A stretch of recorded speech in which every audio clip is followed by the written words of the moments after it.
Je suis Carducci. Je m'appelle Christy, je suis en 8e année. Yo soy Ives Sterling y hago 9º grado en sesco. Moi, Elena Siskechina. My name is Peter Telisma, and I am a student at Cisco.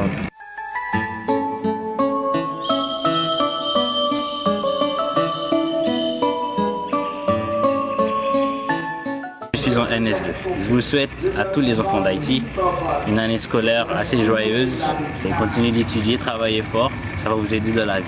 Je souhaite à tous les enfants de travailler et de passer une bonne année scolaire. Je dis à ma société, toutes élèves en Haïti, pour nous passer une bonne année à l'école. I wish you a happy scholar year. En Haïti, c'est la rentrée scolaire. On profite de cette occasion pour, comme on a déjà accueilli nos enfants, nous leur souhaitons de passer une bonne année scolaire. Je m'appelle Kerline Philidor, professeure CE2A. Je vous souhaite une bonne année scolaire à chacun de vous.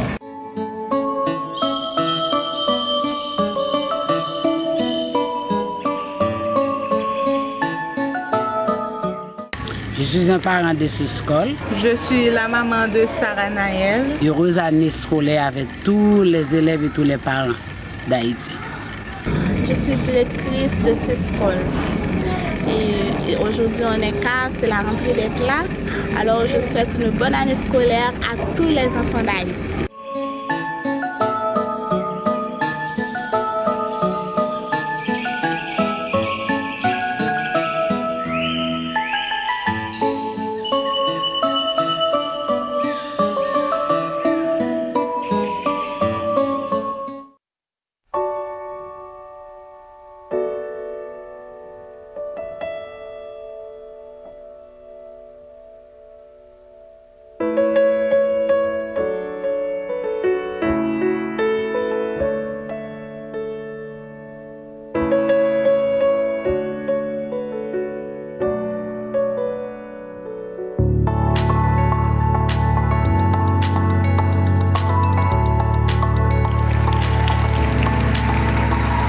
If not for Mona, girls like Poonam would not have found a life, would not have been able to support their family. Girls would not have been able to say no to child marriage. They would not have found a way to take control of their lives and to live lives of their own choosing. And we're talking nearly 100,000 girls. Because of Mona, we've been able to scale the work of a small school to over 1,000 schools. And we've been able to touch now nearly 2.1 million lives, wow, Mehnaz. Right. I was wrong. Through our India's Daughters campaign. I am a huge fan of Mona Foundation. Of course, we're very grateful. But more importantly, I really think Mona is a very special organization. It's not a condescending charitable organization. They treat their partners with great dignity and respect. They are the most selfless, humble, and patient organization that I know. They partner with us. They are not just our funders, they are our partners. There's a relationship of trust. They believe in the cause, and they fight for it alongside you. It's not about fame. Don't get fooled by this auditorium and the videos, etc. It's really all about a cause. I've been looking for years to find another organization like Mona, and haven't found one. So Mona is not only unique, it's really rare. So thank you so much, Mona Foundation, well, and thank you, Mona. I think if not for the foundation, so many girls would not have benefited from her sacrifice.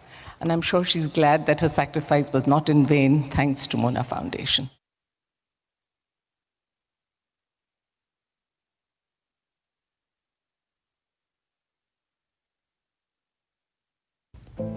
Hunger, child labor, water scarcity, rape.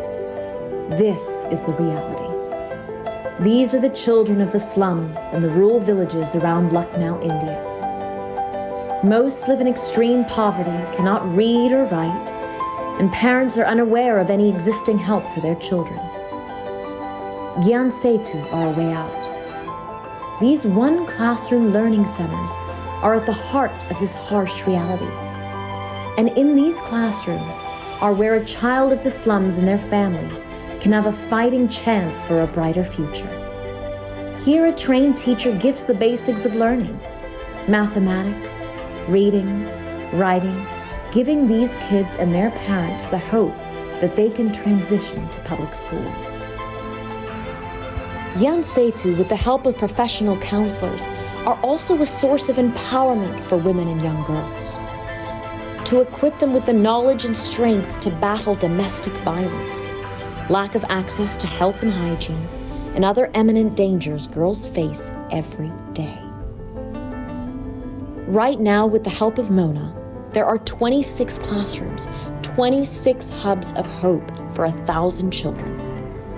But it's a critical time. We urgently need to reach thousands more children who are being left behind. It doesn't take much for us to help make it happen.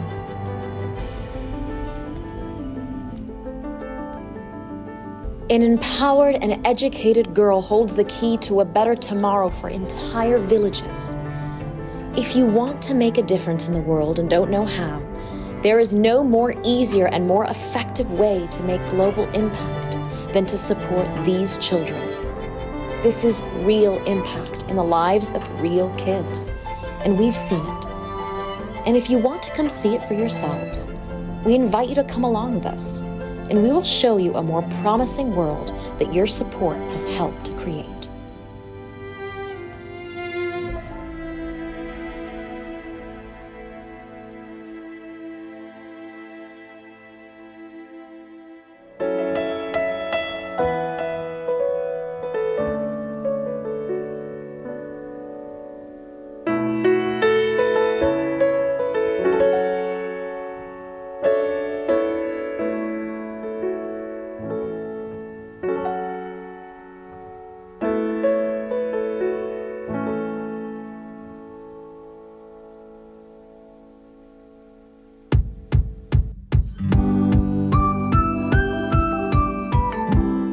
My connection to Mona began about 4 years ago through my work as well as through my friends. We became aware of the work that Mona does in many places around the world, and I became overwhelmed with the profound effect that Mona has had already on thousands of people.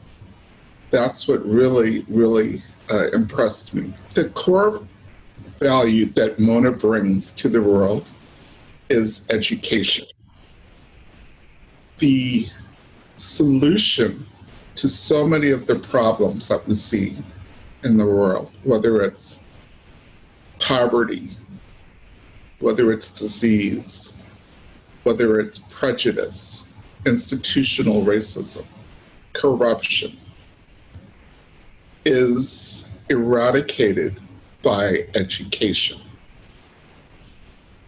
If we can educate more people, particularly women and girls, we transform communities immensely. When we talk about education, what I've learned that the way that the Mona Foundation operates is that their students learn about an ethical education and a moral education. In addition to academics, they then use that knowledge to give back to their community. And that very process of giving back to that community is what completes the circle. Giving back to the community and teaching others to do the same is what creates and transforms community and lives. And that is the secret sauce that Mona brings.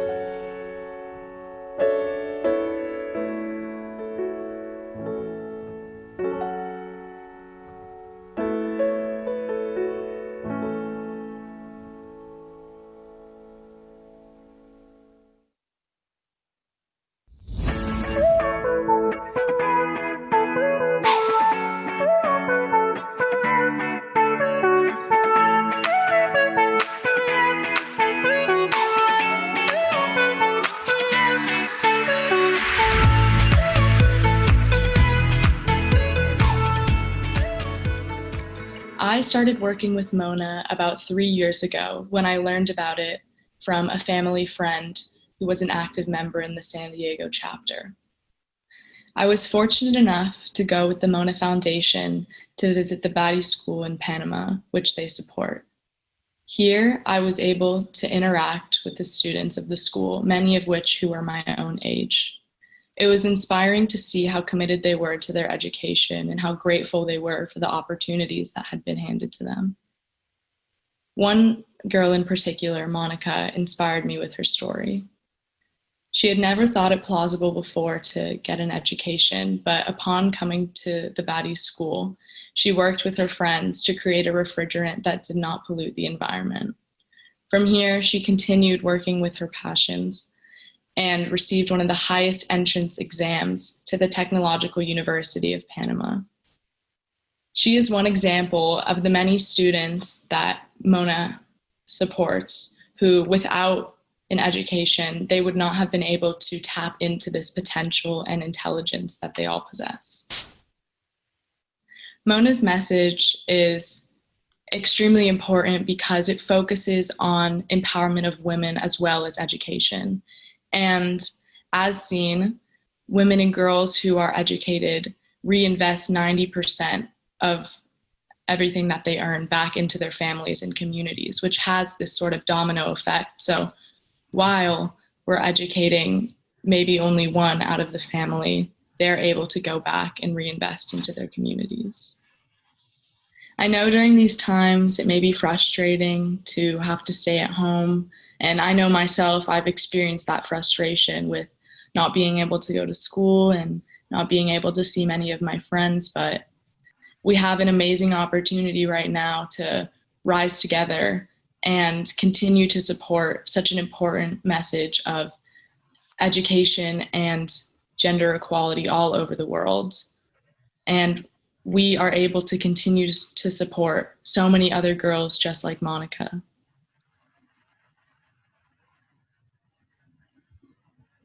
I am a student at the Technological University of Panama.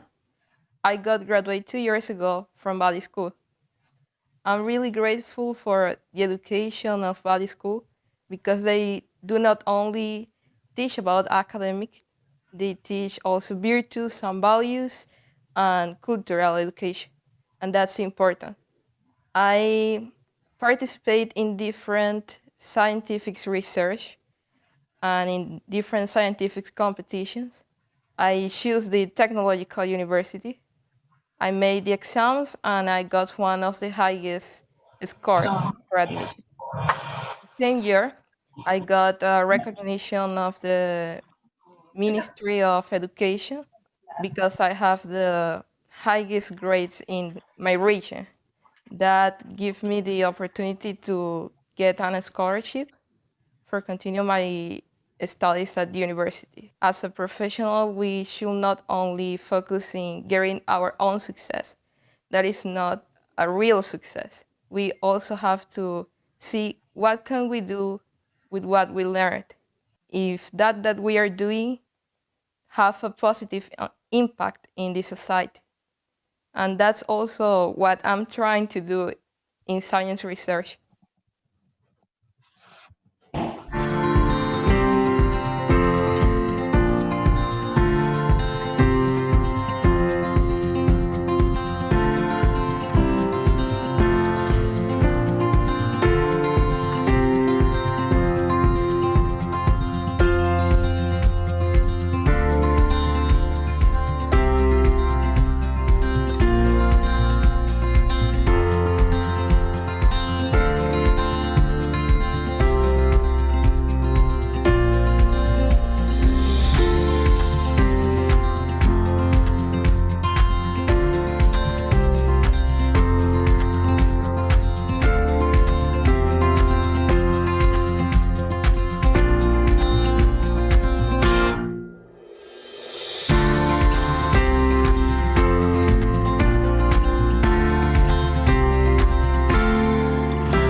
My name is Mandana Yazdi.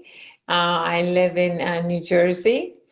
I'm a pediatrician, and I became involved with Mona Foundation back, I believe, in 2010 when Haiti had, they have a lot of earthquakes, but this one was really devastating. And I was helping a few doctors since I couldn't personally go, that were planning to go and help Haiti. And we found out that there was already an organization. We found out that all this help that was going to Haiti during that time, through the government, to the American Red Cross, all that had gotten stuck in politics and red tape, and Haiti was really not getting the help. And here was this foundation that was actually getting to the people, directly to the people and to the schools. And all the help that I gave felt like it went directly from New Jersey to Haiti through Mona. I was really, really moved by all the work and all the success stories and every year I get, the foundation impact report.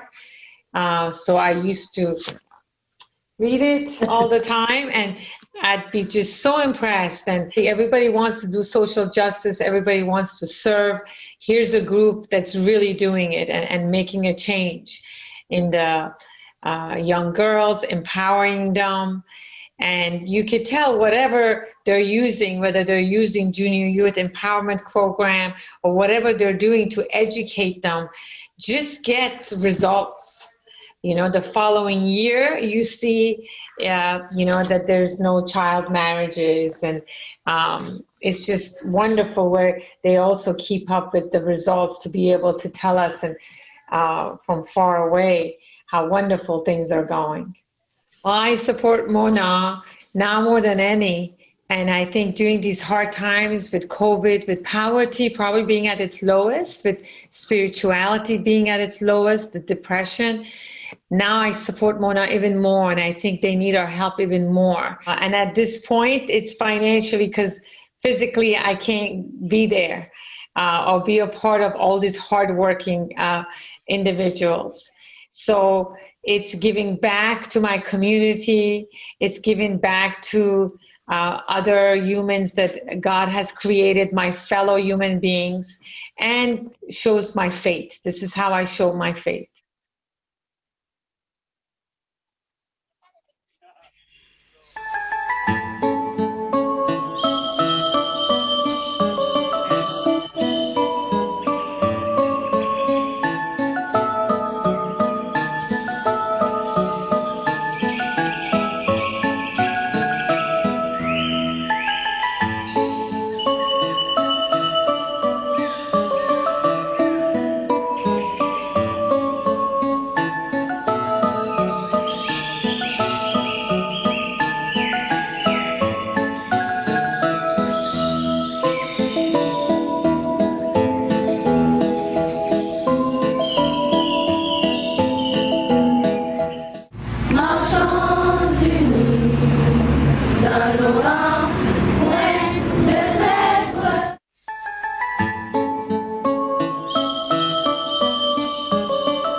Bonjour, je suis Cardouchi. Je m'appelle Christy, je suis en 8e année. Yo soy Ives Sterling y hago 9º grado en sexto. My name is Peter Telisma, and I am a student at Cisco.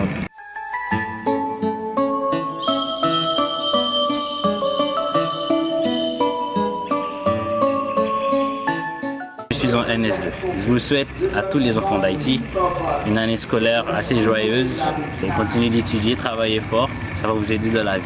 Je souhaite à tous les enfants de travailler et de passer une bonne année scolaire. Je dis à ma société, tout élève en Haïti pour nous passer une bonne année à l'école. I wish you a happy scholar year. En Haïti, c'est la rentrée scolaire. On profite de cette occasion pour, comme on a déjà accueilli nos enfants, nous leur souhaitons de passer une bonne année scolaire. Je m'appelle Rainn Wilson, professeur C2A. Je vous souhaite une bonne année scolaire à chacun de vous.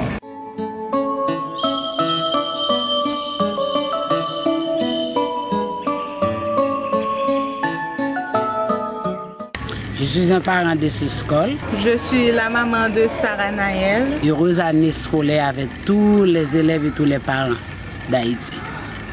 Je suis directrice de cette école. Et aujourd'hui, on est 4, c'est la rentrée des classes. Alors, je souhaite une bonne année scolaire à tous les enfants d'Haïti.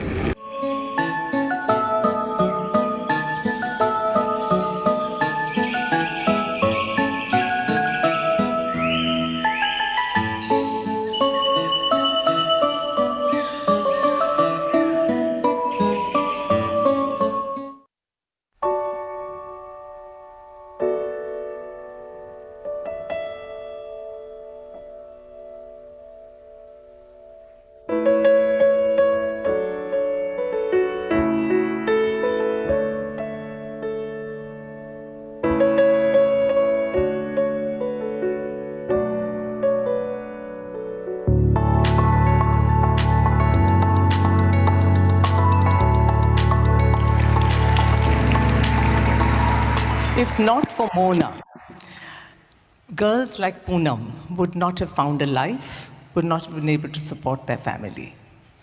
Girls would not have been able to say no to child marriage. They would not have found a way to take control of their lives and to live lives of their own choosing. And we're talking nearly 100,000 girls. Because of Mona, we've been able to scale the work of a small school, over 1,000 schools, and we've been able to touch now nearly 2.1 million lives, wow, Mehnaz. Right. I was wrong. Through our India's Daughters campaign. I am a huge fan of Mona Foundation. Of course, we're very grateful. But more importantly, I really think Mona is a very special organization. It's not a condescending charitable organization. They treat their partners with great dignity and respect. They are the most selfless, humble, and patient organization that I know. They partner with us. They are not just our funders, they are our partners. There's a relationship of trust. They believe in the cause, and they fight for it alongside you. It's not about fame. Don't get fooled by this auditorium and the videos, etc. It's really all about a cause. I've been looking for years to find another organization like Mona, and haven't found one. So Mona is not only unique, it's really rare. So thank you so much, Mona Foundation, and thank you, Mona. I think if not for the foundation, so many girls would not have benefited from her sacrifice. And I'm sure she's glad that her sacrifice was not in vain, thanks to Mona Foundation.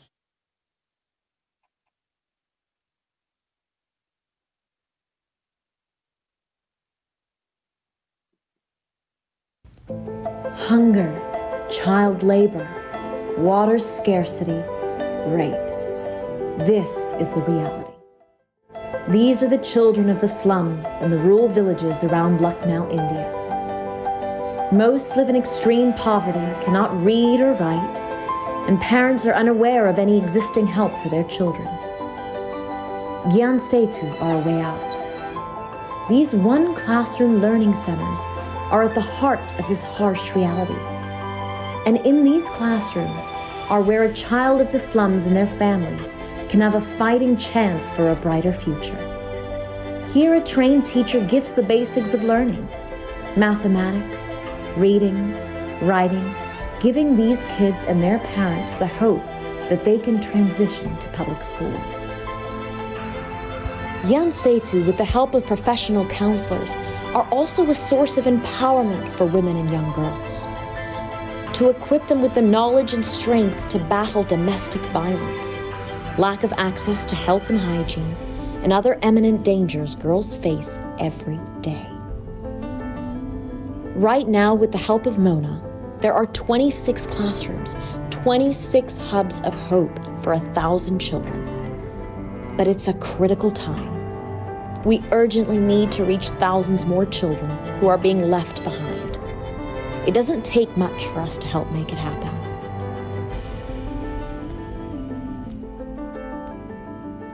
An empowered and educated girl holds the key to a better tomorrow for entire villages.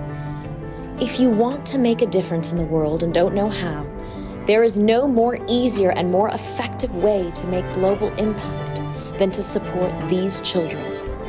This is real impact in the lives of real kids, and we've seen it. And if you want to come see it for yourselves, we invite you to come along with us, and we will show you a more promising world that your support has helped to create.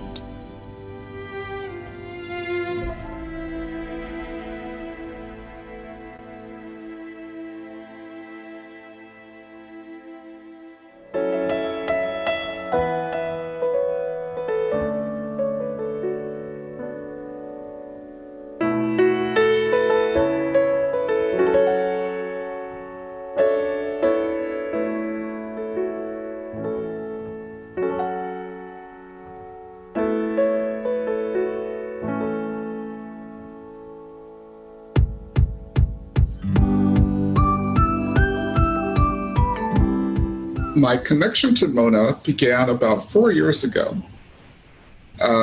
through my work as well as through my friends. We became aware of the work that Mona does in many places around the world, and I became overwhelmed with the profound effect that Mona has had already on thousands of people. That's what really, really impressed me. The core value that Mona brings to the world is education. The solution to so many of the problems that we see in the world, whether it's poverty, whether it's disease, whether it's prejudice, institutional racism, corruption, is eradicated by education. If we can educate more people, particularly women and girls, we transform communities immensely. When we talk about education, what I've learned that the way that the Mona Foundation operates is that their students learn about an ethical education and a moral education. In addition to academics, they then use that knowledge to give back to their community. And that very process of giving back to that community is what completes the circle. Giving back to the community and teaching others to do the same is what creates and transforms community and lives. And that is the secret sauce that Mona brings. Sit down.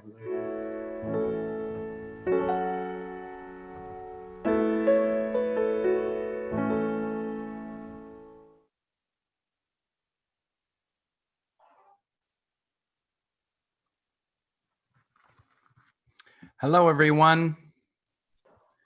Can everyone hear me? Can you see me? Give a nice wave, give a thumbs up. Excellent. We sure can, Rainn. Thank you. If everyone, thank you, Boyd.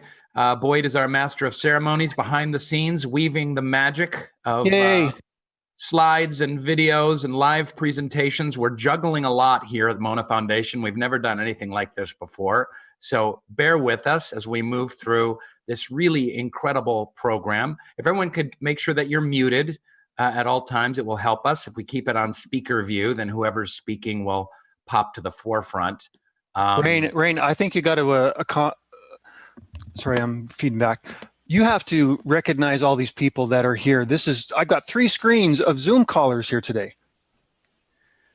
That's fantastic. Well, I'm showing at least 250 people online here. I think there's more joining every second. Very excited to see you all. We have an incredible program. I just wanted to make a brief announcement before we got started, and then we'll get into the meat of the program. Folks, Boyd, can you put up the slide with the QR code?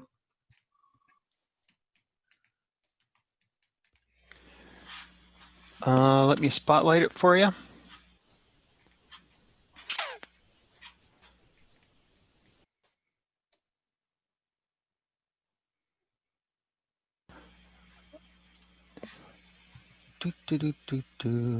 There we go.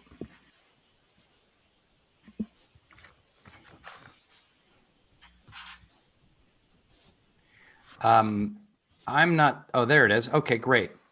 So folks, just so you know, part of today's festivities, part of our journey today is a fundraising endeavor for Mona Foundation. All of our programs have been terribly impacted by COVID, and we will be having an online auction. All you need to do, folks, is take out your phone. For those over 57, you take out your phone and point it to camera and point it at that QR code, and it's going to take you to a website with all the amazing auction items we have today. We'll also be funding a need. I've posted the links and I'll post them again, but make sure everyone gets registered for that auction and registered to be able to give. So let's start our program right now. We're going to start with a video to lead us into the mood and get things going, and I'll be right back with you in just a few minutes. Thanks so much. Go ahead, Boyd.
Mona was a vivacious, idealistic high schooler, 16 years old when she was arrested and later executed in 1983 in Iran because she was a Baha'i and because she was teaching children classes.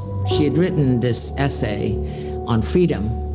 And so when the Revolutionary Guards rushed the house and searched it and found this essay on freedom, they considered her to be the enemy of the state. Malala lived and is now a very powerful voice advocating for education of women. Well, Mona did not, and I felt that we now could be her voice and do our work on her behalf.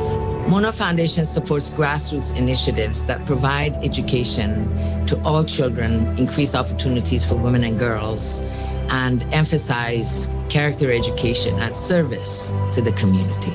No matter what it is that you want to combat, racism, the environment, economics, healthcare, education is usually at the root of that. So Mona Foundation supports education all around the world.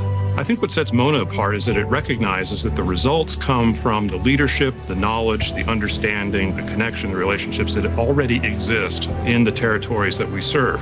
Our job is at Mona Foundation is to stay really humble and really try and learn from the institutions that we're working with.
behalf of the Board of Directors and all of us here at Mona Foundation, we want to welcome you to the Mona 2020 Virtual Gala. COVID-19 has challenged every aspect of our lives everywhere. Loss of lives and livelihood, disruption to our children's schooling, uncertainty about the future. But it has also provided us with the opportunity to break through these barriers that have been separating us, like enabling us now to come together from all over the world to share meaningful moments. You may not be able to travel to India or Haiti or Gambia, but today you will get to see representatives from Mona's partner organizations from 12 countries on this call. You get to see them and then watch and hear their stories of heroism as they have responded to this unprecedented crisis. They have mobilized to keep safe, feed when needed, and enable the continuing education of thousands of their students under very difficult circumstances. I'd like to thank everyone at Mona for another year of their tireless efforts. And thank you for being our guest today. We're glad you're joining us.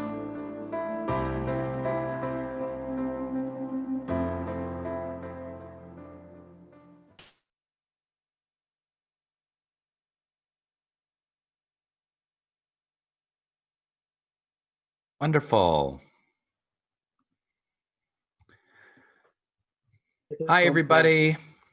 Beautiful video. Welcome, everyone. Thank you so much for coming. We're approaching 400 people on this virtual fundraiser, people from all over the world. Like Mike and Debbie Anderson said, we're going to be hearing from the schools. This is one of the benefits of not having a fundraiser in Bellevue, Washington, and having one that the whole world can attend, because we're going to have people from our schools all over the world tuning in, attending, speaking. And after the ceremony today, after the event today, they'll be available to chat with you for 30 minutes. So if you have questions about them, about their programs, about their schools, they'll be available for your questions after the ceremony. The first thing we want to do, folks, before we get started, again, great program coming up. And again, also bear with us. This is the first time we've done anything like this, so we're kind of flying by the seat of our pants, so to speak. But I want to acknowledge our sponsors. This event wouldn't be able to happen. 2020, frankly, for the Mona Foundation would not be on the books if it weren't for these incredibly generous sponsors. So can we start this slideshow? We've got Zinpro and the Anderson family. And we have some, maybe I need to unpin myself. Is that what I need to do? I don't know how this works. Boyd, you tell me what to do. I got it. I also spotlight it so everybody can see it. Okay, great. We can see it. Okay, wonderful. So the Zinpro Corporation started 45 years ago in the research and development of adding organic trace materials to improve animal wellness and performance. It's a private owned company, and Zinpro has regional sales offices in 11 countries, and they've been an incredibly generous Mona Foundation supporter for at least 7 or 8 years and counting. And we would not be able to give to our programs without the help of Zinpro. We have other incredible loyal sponsors to add here: softcomputer.com, goldline.com, Trilogy International Partners, and the Horowitzes. We'll be hearing from them a little bit later. We have another slide here. Very good. Alaska Airlines. They've been very generous over the years and helping us out. And the Holistic Health Institute. Thank you so much. Probity Insurance, Greenberg Traurig, and Human Touch. Thank you so much to these hosts. Can everyone virtually give it up for these generous sponsors? And We also, as part of this fundraiser, need to recognize the Together Table hosts. So these are people that have purchased online virtual tables, gathered with their online virtual friends as part of this festivity, as part of our fundraiser today. So can we see the slide of the table hosts? Are we seeing it? Yep. Okay.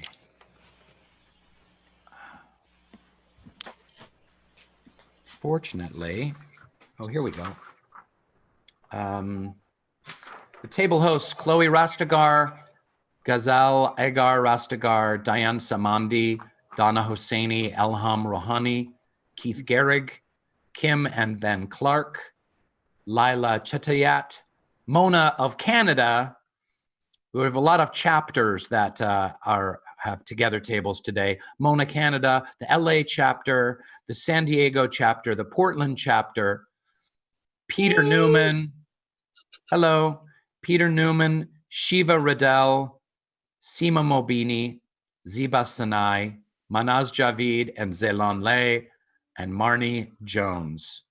Thank you so much, everyone. Let's give it up for the people that bought our virtual online tables, whatever that means. I don't know what that means, but it sounds good.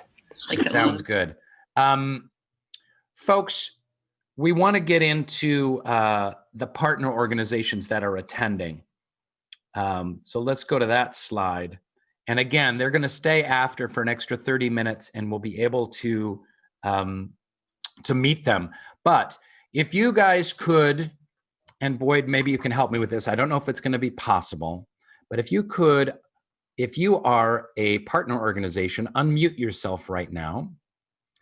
And when I call on you, just shout out and scream and wave your hands so people can see that you're here. And hopefully, if the speaker view is working, you guys will be front and center in the spotlight. So partner organizations, you know who you are.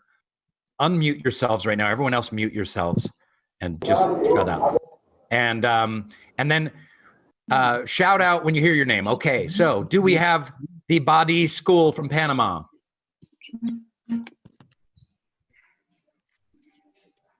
I know they're there somewhere. They're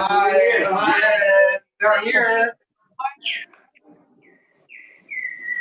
Happy to be here. What, did it work? Did our experiment work? I think so. I think we got it. Yes, we can see them now. Thank you. The Study Hall Educational Foundation, or CHEF, from India, and Urvashi, Dr. Sani, and Anand Chitravashani. Are you there? Hey, Rainn, thank you so much. Hello from India, from the other side of the world. Thank you for having us here. Thanks for coming. Thanks for coming. Thanks for staying late. The Barley Institute of India, Tahera Jadav, Executive Director. Hello, we are here. Happy to be with you all. Yay. Wave. Yeah, make sure you talk so the camera can pick you up because there's so many of you. Okay, we've got the Program for Children in Sierra Leone, the Honorable Joseph Lamine, Cindy Nofziger. Shout and wave and say hi. We have to leave the building. You saw the opening of it, man. I was there in 110 degrees. Okay, well, let's try the great Michael O'Neill from Parent University. Wave and say hi and shout out. Hey, everyone. Hello. I hope you can hear me. Hello. Hello. And what about Fundaek in Colombia, Mr. Roberto Nahuel? Buenas tardes, queridos amigos. Les saludo desde Colombia. ¡Salud! Un abrazo fuerte para todos. Es un honor estar acompañándoles esta tarde. Saludos. Saludos. Thank you. Bienvenido. His Spanish is excellent, by the way. In case, Thank you. People were wondering. Thank you very much. Okay. Ruhi Arbab Baha'i School of Columbia, Mrs. Jaya Bookwalter. Hola amigos, mi nombre es Roxana y allá no pudo estar. Gracias por la invitación. Thank you. My name is Roxana. I'm very happy to participate in this reunion. Thank you. Thank you. Wonderful. Wonderful. Her Spanish wasn't quite as good as the other guys, but thank you. She's getting there. She's getting there. Keep working at it. Starfish International from the Gambia. My dear friends David and Mom Yassine. Are you there? Yes, we are. Hello. The team Wonderful. is behind me. Can you see them? Hi. Whoa. Hello. Hello. Hello.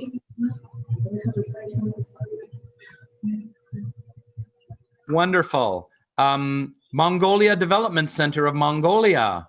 Are you there, anyone? Hello. Nice to be here. Thank you.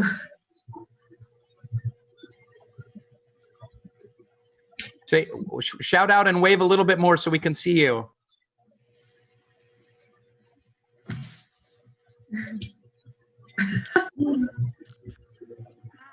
Can you say something in Mongolian? I want to check to see how your Mongolian is. сайн байна уу? Сайн байцгаана уу? Та бүхэндээ хамт байгаадаа маш их баяртай байна. Not bad. Not bad. The Glory School of India. Dr. Danesh Roshan.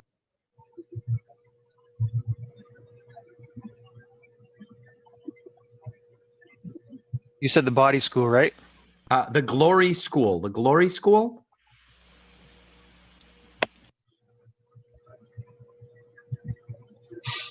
Okay, we'll move on. The AdCam from Brazil. Are you there, AdCam?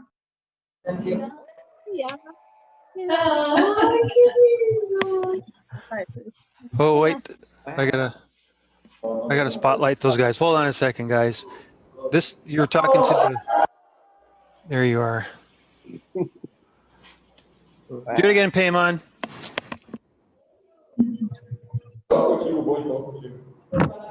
Hi, boy.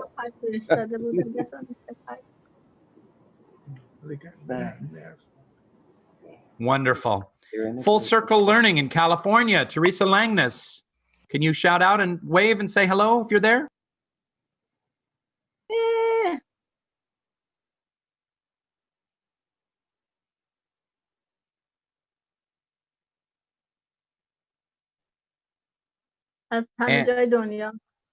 And Sunflower Mission Vietnam. Hello. Glad to be here with everyone.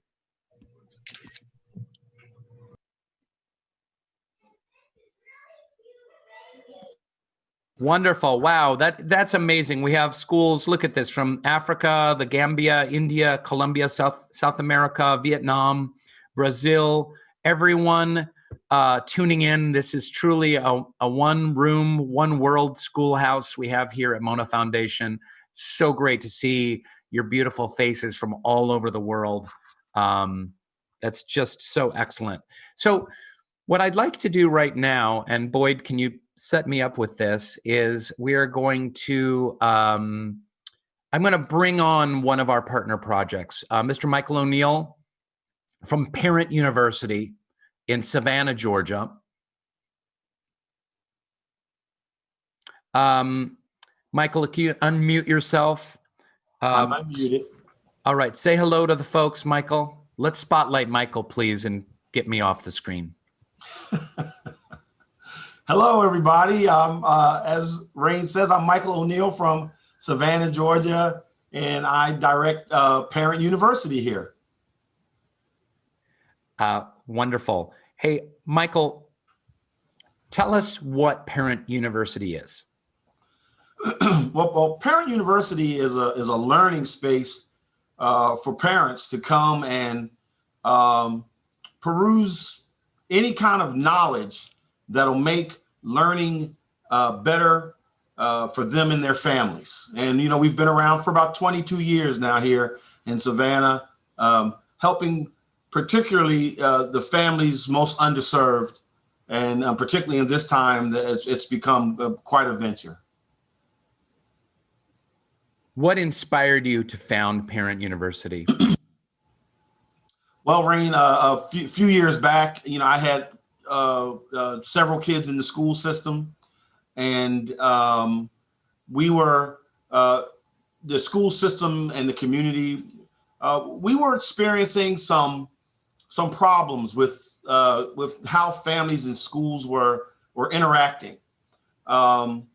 And as a result, and as you can imagine, there were elements of race involved and elements of disparity involved. And I happened to be one of several people who were working to try and fix that. You know, of course, we didn't realize we'd be around 22 years later, but we were trying to fix that. And as a result, we started talking to small groups of people, asking people what needed to happen to create change. And because I represented myself accurately as a parent myself, people shared with me honestly what they thought they needed. And our job became at that point to create what they said they needed. And we've been around 22 years later, we're still trying to serve their needs. That's beautiful, Michael. Tell me, what Mona Foundation seeks to do is to find grassroots educational initiatives around the globe that are working, that are affecting change on the community level, at the grassroots level, and give them the financial support that they need to grow and blossom organically. Can you give us a story or an example from Parent University about how this community-based grassroots educational initiative has impacted both the greater city in general or individuals involved in the program? Oh my, Rainn, it would be hard to pick one, but I'll do my best. That I think because of the environment we find ourselves in this pandemic environment, I think I will just say that because our service is centered around relationship building. You know, there's not a teachers and the unlearned in our. Everybody's a teacher, and everybody's a learner.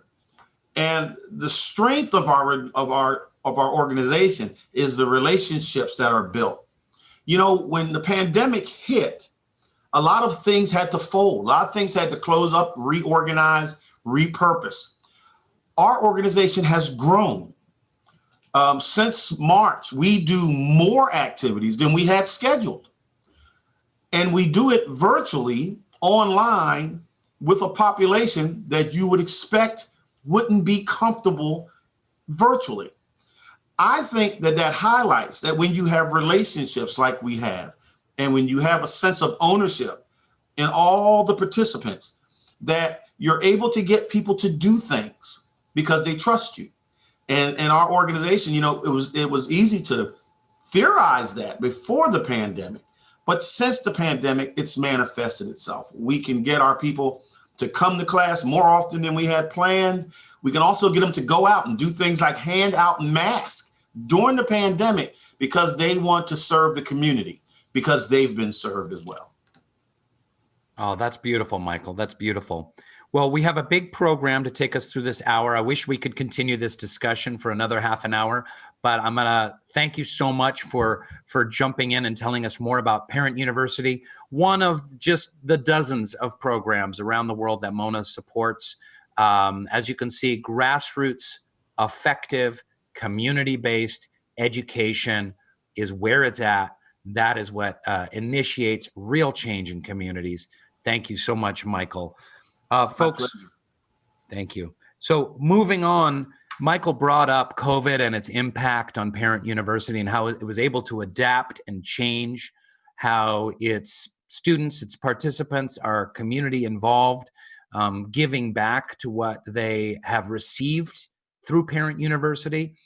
But the reason we're here, folks, just real quick, the reason we're here is that the statistics are showing that since the beginning of COVID, an additional 37 million people around the globe fell below the $1.90 a day poverty level.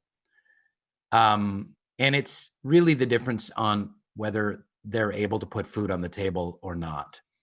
So today we're looking at what the Mona's Sisters organizations have been able to do since the pandemic, the struggles that they've had, the adaptations that they've made.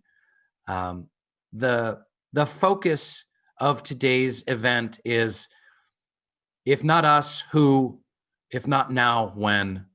And our gala theme is Together We Will. This is about resilience happening at the grassroots level all around the globe with Mona's Sisters organizations. And I tell you, in that first video, Dr. Irvashi Sana said, I've looked all over the world for another organization like Mona and I can't find one. And it's so true. Since I've been involved with Mona for about 12 years now, I've never seen another organization like it.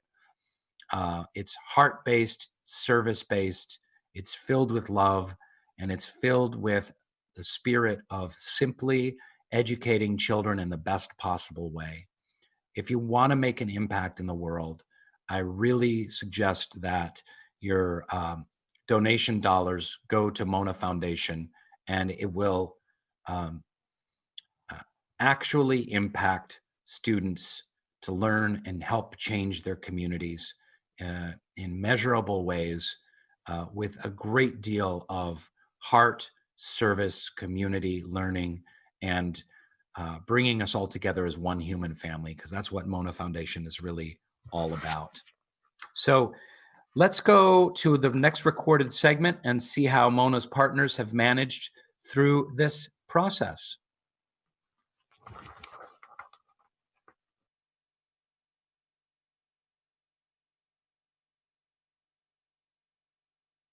My name is Brad Horowitz. I'm the founder and CEO of a company called Trilogy International Partners. And my career has really been in building wireless networks, mostly in developing markets. And in all of the markets that we operate in, which can range from anywhere from 5 to 10 years, generally in duration, we've got a corporate philosophy of always giving back to the communities that we serve. And our focus, particularly in developing markets, has always been on education. And it's always been on the youth, with a firm belief that, it's going to be the next generation, ideally of educated kids today that will be the future leaders in their countries, going forward. We enter markets and we ultimately exit markets.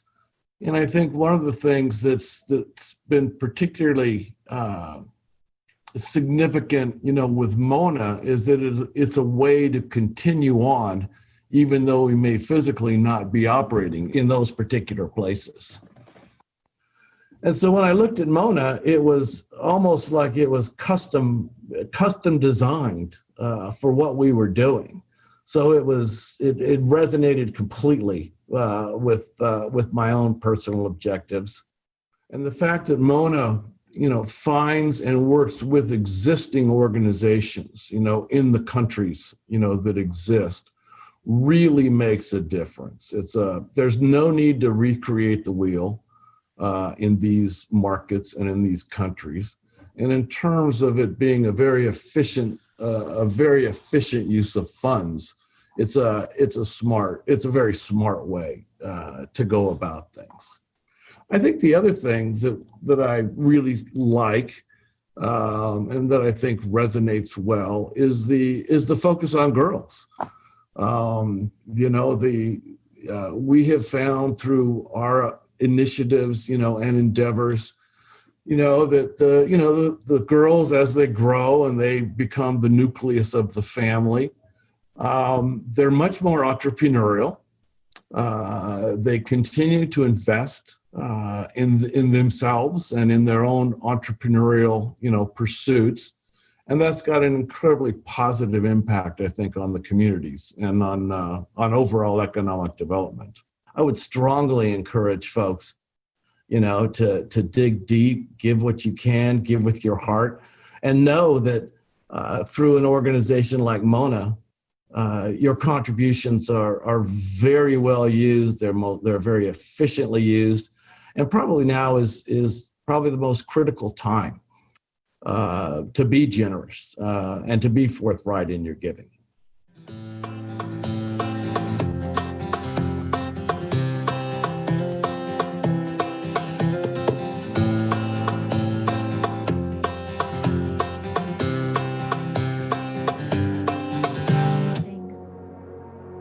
Barley Development Institute for Rural Women has been working for women empowerment and environment sustainability since 1985, and we have trained more than 8,500 women from around 800 villages in India.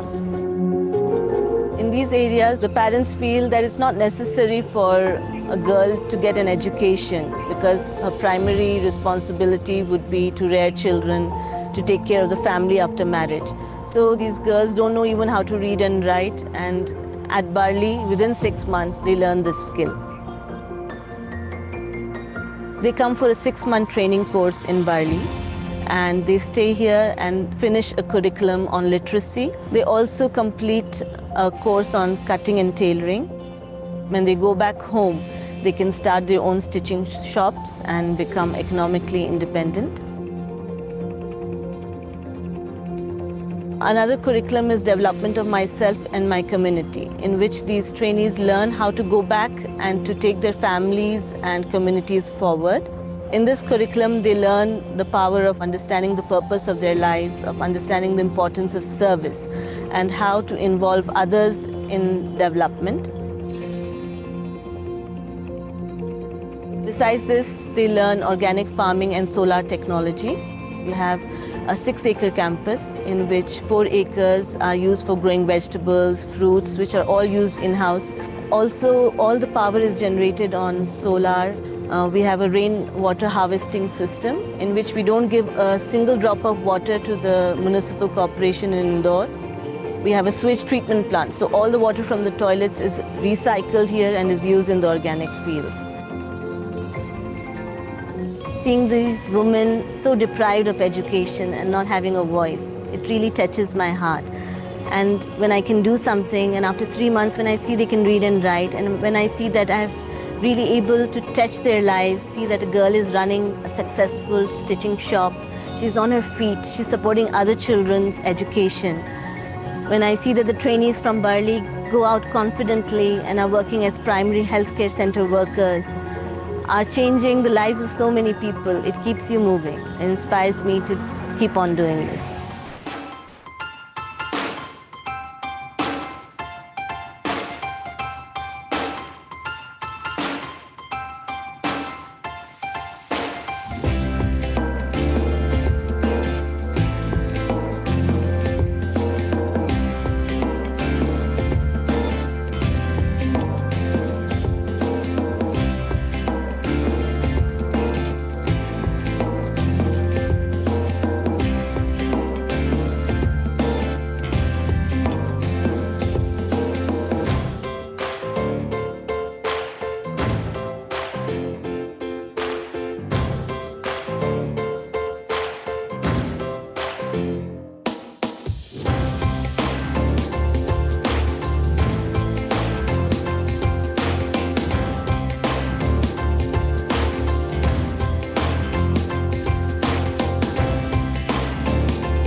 Hello, everyone.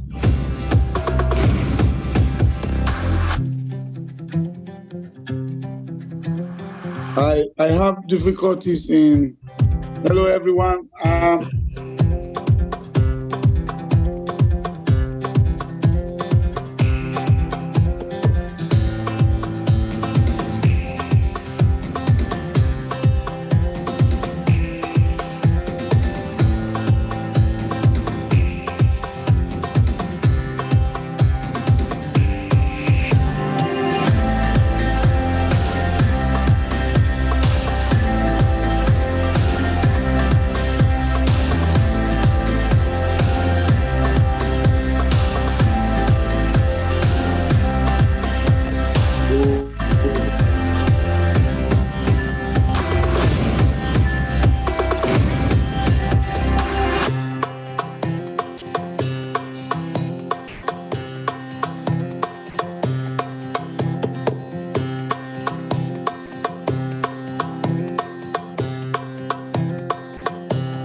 I'm learning sewing to help myself to be a young entrepreneur and to help my family. I can hold a needle. I can do running stick, back stick, front stick, and snake running stick.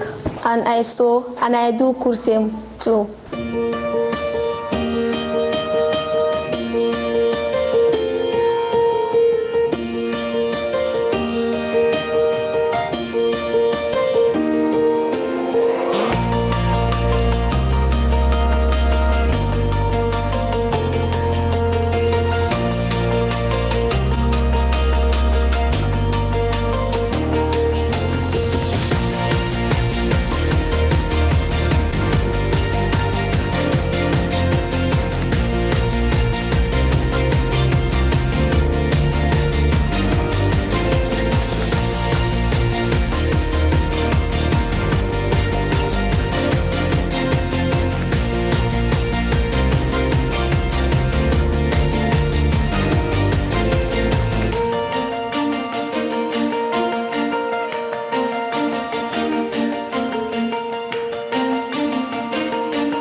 Hi, my name is Don Dow, and I'm a longtime supporter of Mona Foundation and currently serving on the board of advisors for Mona.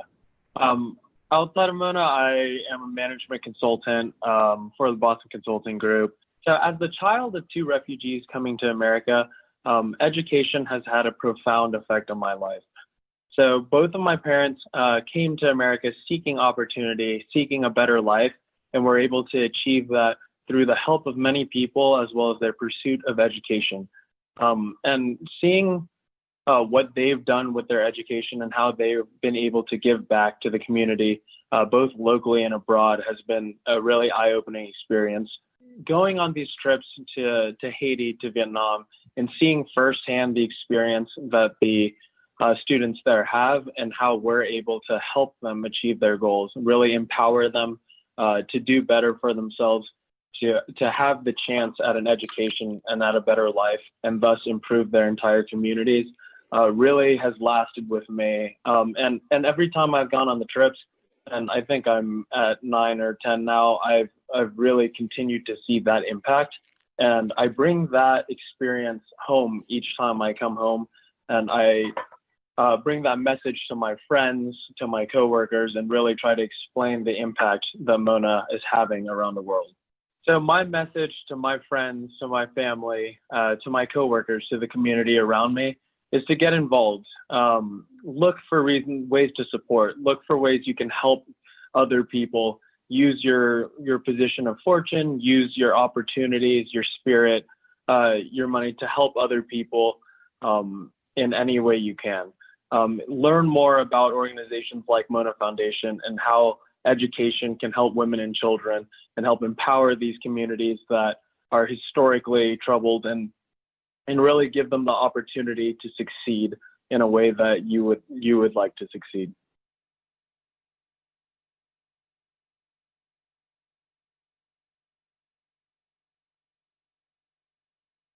All right.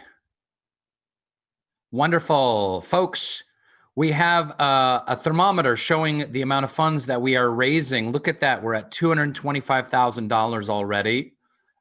If you look at the chat function, for those of you over 60 who aren't sure how this works, there's a little button at the bottom of the screen. I'm almost there, by the way, that says chat. So click on that. And then there's lots of links that people have been posting in the chat. If you want to go to the auction site, if you want to donate, fund a need, etc., it's all right there. And by the way, the Canadians have said, the Canadian supporters have already raised $9,100, and that's fantastic. Although I will say that in American dollars, that's $117. So keep working at it, Canada. Let's bring on Zelan. Zelan, are you there? Zelan Lay has been a board member of Mona Foundation for 20 years. Hey, Rainn, this is Zelan. How are you, buddy? Hi, Zelan. How are you? Can you see me okay?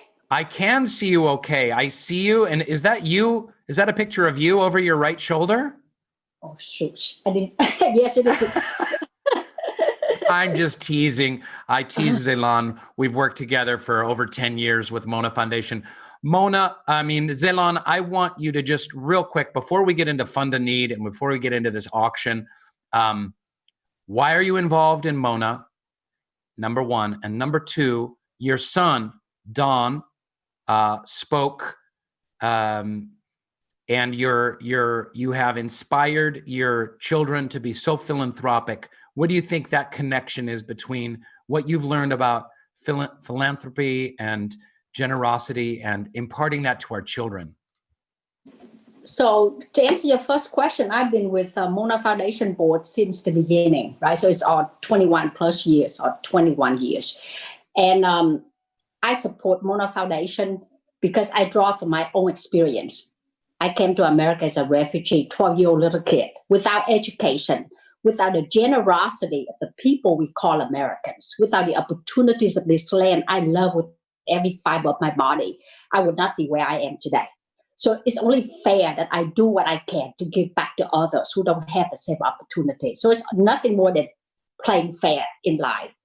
And as far as your second question is concerned, I can do all I want. I can contribute to society all I want. But the true legacy to perpetuate that contribution must be through our children. And that's the way you can have a profoundly long impacting society even after you are gone. The generosity that you can instill in your children also create better human beings, better friend, better worker, better husband, better father, better grandfather or daughter or granddaughter or grandma, right? So that's the reason why it's so important to do all we can to impart, to instill, to inspire our children to get engaged with philanthropy. Thank you so much, Zelan. And so let's move right on to the Fund a Need. And will you help us, help people explain what we're going to be looking at. Boyd, can we go to the Fund a Need slides? Folks, if you want to donate to the Fund a Need, you can go to monafoundation.org/donate. And I'm going to chat it again. This is what we would love to have you donate toward. Can you tell us, we've got to move it along, we're a little bit behind, but just in super simple terms, this build a classroom for $10,000. Tell us about that. So this is, I guess, a picture from Vietnam, our partner of Sunflower Mission. If you can contribute $10,000, we can build a classroom in Vietnam that can last for 20 years and educate 40 kids every day for the next 20 years. Most of the classroom that Sunflower Mission built in Vietnam is in very, very remote areas where education facility is severely lacking. Great. And just read us through these other items on this page, would you? All right, Rainn, you're testing my age here, so I have to put on glasses here. I'm getting up there with you as well. Build a water well, $500. Educate, empower girls, $3,500, right? With $3,500, you can send 10 village girls there. Build one-room school in India would cost I guess I cannot see it on my screen here. It's $3,000. And let me just tell you about that. This was in the featured video. This is incredible, folks. $3,000 tax deductible donation. You will, for this Build a Need, you will build a classroom in Lucknow, a literal like corrugated tin classroom that can host a whole class of kids and support the operation in the urban slums of Lucknow. $3,000. It's an incredible gift to the world. Think about those 20, 30, 40 kids, mostly girls, learning in this environment. Otherwise, they would not have an education. And everyone, Manaz just tweeted or just texted, one $5,000 donation came in for a water well from the San Diego chapter. Thank you very much. John Neal has written he's going to sell his artwork, paintings, and calligraphy of Baha'i writings, and all the money will go to Mona Foundation. And you can check out his Facebook page, John Neal Artist. But $3,000, folks, you can fund a classroom and a teacher and a bunch of kids in India. Can we go to the next slide, please? Hey, Rainn, one thing I want to add to your comment is, it's not just about education, right? You build a classroom, you send kids to school, but you're also giving them more than just an education. You are teaching them that there are generous people all over the world that truly care about them. You are sending a message of humanity, and that is really important in raising a kid. Thank you. That's very, very true. $2,000 provides COVID-19 masks. In Haiti, $1,000 scholarships. These are COVID special scholarships, considering how difficult things are right now with COVID all over the world. We hear a lot about what's happening in the United States and in Spain and in Sweden. We don't hear a lot about the developing world and how it's impacted people, how many jobs have been lost, how many people are sliding below the poverty line. Is there another Fund a Need slide? I think that's it. No, here's a thank you very much, Boyd. Yeah. Thank you, Boyd. So if you don't have hundreds or thousands of dollars to give, here's some very simple ways to give. By the way, we accept monthly donations. It's a great way to give to Mona Foundation. Just set it up $10, $20, $100 a month. Goes a long, long way. So COVID needs, $56 is a cell phone with the internet in the Gambia, $84 scholarship in India, a cell phone and internet that I don't know where that is, but it's somewhere where they're wearing very colorful outfits, and a college scholarship in India, $450, just $450. You have a college scholarship. Do we have another Fund a Need slide, or should we move on to the auction, folks? And yes, let's refresh. Can we refresh that thermometer? Okay, great. This is fabulous. We've gone up to $229,000 of our $400,000 goal. And of course, you can always give after today's events. Just go to monafoundation.org/donate. You can also give on PayPal. So I hope everyone will consider giving a $3,000 for a one-room school. And let's go to the, Boyd, please take us to the wilds of the internet and look at some of these auction items with me and Zillan just for another minute. So while Boyd is doing that, so Rainn, are you ready to have a chat with our people who will win the auction with you? Yeah, so folks, one of the auction items, thank you for bringing that up, Zillan, for $4,000 starting auction. You and as many friends and family members you want to invite will have a virtual dinner with me, Rainn Wilson, host of the Mona Foundation Gala, and a couple of TV shows. I'm going to bring some office castmates on the Zoom. We'll all eat together. We'll laugh. We'll cry. We'll share our most personal, intimate secrets with one another.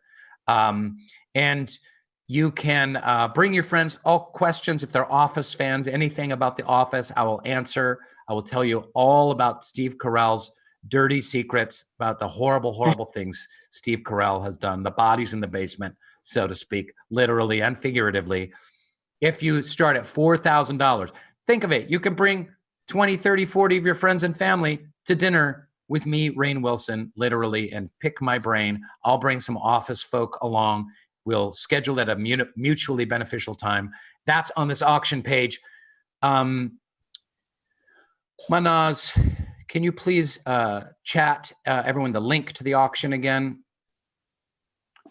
So many great things. Zillan, can you see? Are your eyes good enough to see any of these things? All right. I'll put on my glasses again. I've seen through all of them, right?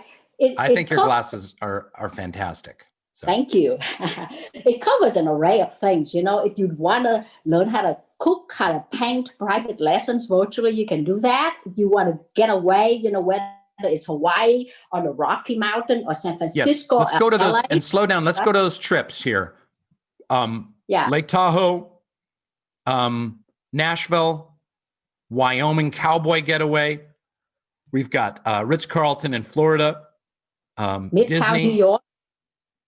Lots of amazing trips. And Alaska Airlines has always been so generous in donating some tickets for us, tickets to anywhere. Looks like someone bid a dinner for a dinner with me. Oh, that's great. It's sold. Oh, is that Good. right? If it hadn't sold, I would have felt like just a big fat old loser, which is how I feel most of the time anyway. But that's... Wait. Right. Did somebody really auction on your dinner already? Yes. All right. Zillan, you can have a virtual dinner with me anytime because you're one of the most wonderful human beings on the planet. And I love you so much. Okay, great. So let's move on, folks. This was great. Check out those auction pages. There's jewelry, furnishings, one-of-a-kind experiences, personal care, beauty stuff, sports memorabilia, all kinds of... Yes, thank you, Boyd. Boyd, you're doing a great job. Yeah, thank you, Boyd. Hey, Rainn, don't forget, there's also paintings, there's also art, there's also music that people can get to if they want to. And I'm telling you, Rainn, while we spend the money to do these things that we enjoy ourselves, and if we at the same time can make an impact, that is a win-win strategy, right? Right. So Manaz is reminding us the auction closes 15 minutes after the program. And can we also, and Libby Miller has a question. Manaz, can you look at Libby Miller's question there? I'm not gonna be able to answer it, but the great Libby Miller is here. Thank you, Libby, for all your support over the years. You're fantastic, you and your family. So Yes. Oh, full price, $6,000 is the full price for the dinner. Is that what you say, Manaz? Yeah, I think so. We've got art lessons with Portland's distinguished artist Hangame Azadi under original artwork and some of the artwork as well. So, well, let's move away from this. Boyd, I'd like to thank you, Zillan, for coming on with me. I'm going to move things along.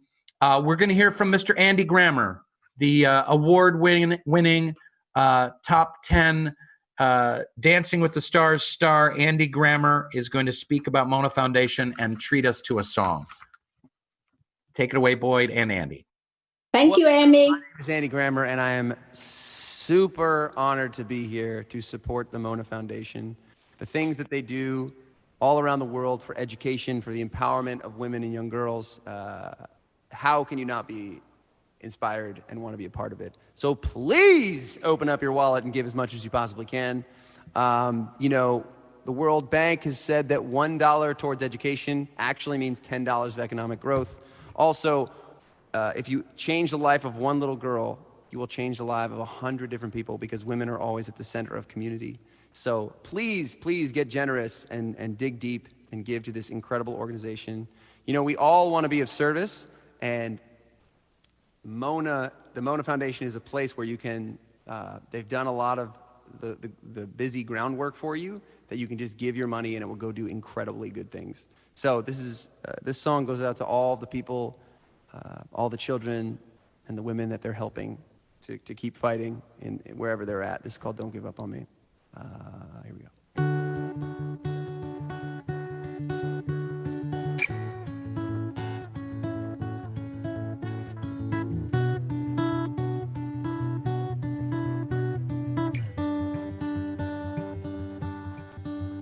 I will fight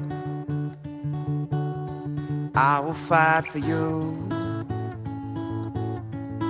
I always do, until my heart is black and blue.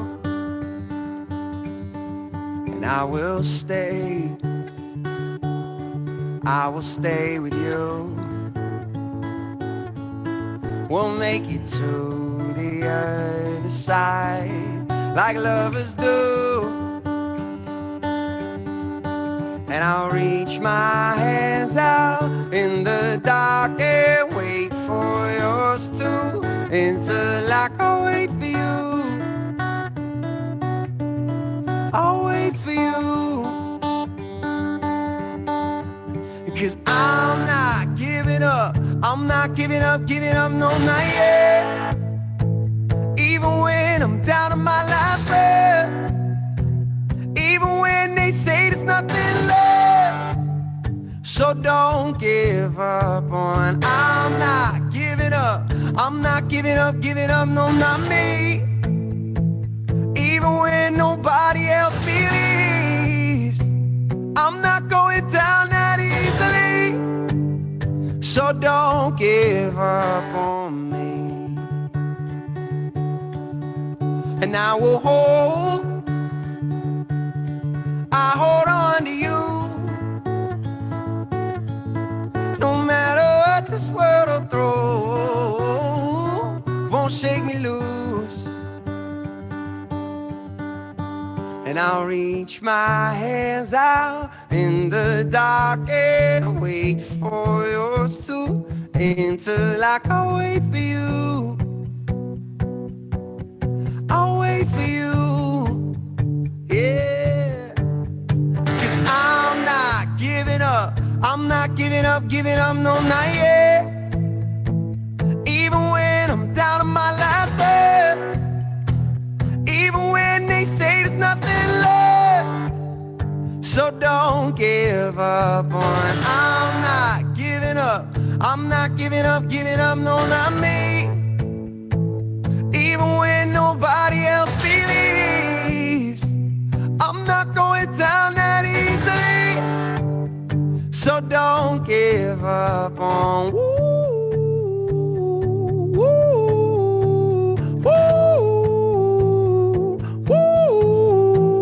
yeah, yeah, yeah. Hey, yeah, yeah, yeah. I will fight for you. I always do, until my heart is black and blue. Give, donate. I love you, Mona. I love you, Andy. Beautiful. Give, donate. Mona Foundation. Look at our thermometer. We're up to 249,000. We still want to reach that goal of 400,000 today. So please open your pocketbooks, hit the Mona page, hit that auction page. And thank you so much to Andy Grammer. We're going to move right on along to our next segment. The programs that Mona supports have achieved the impossible under very difficult circumstances right now, folks, to keep their students safe and fed while making sure they continuing their education during these difficult times. Let's go ahead with the next segment, Boyd.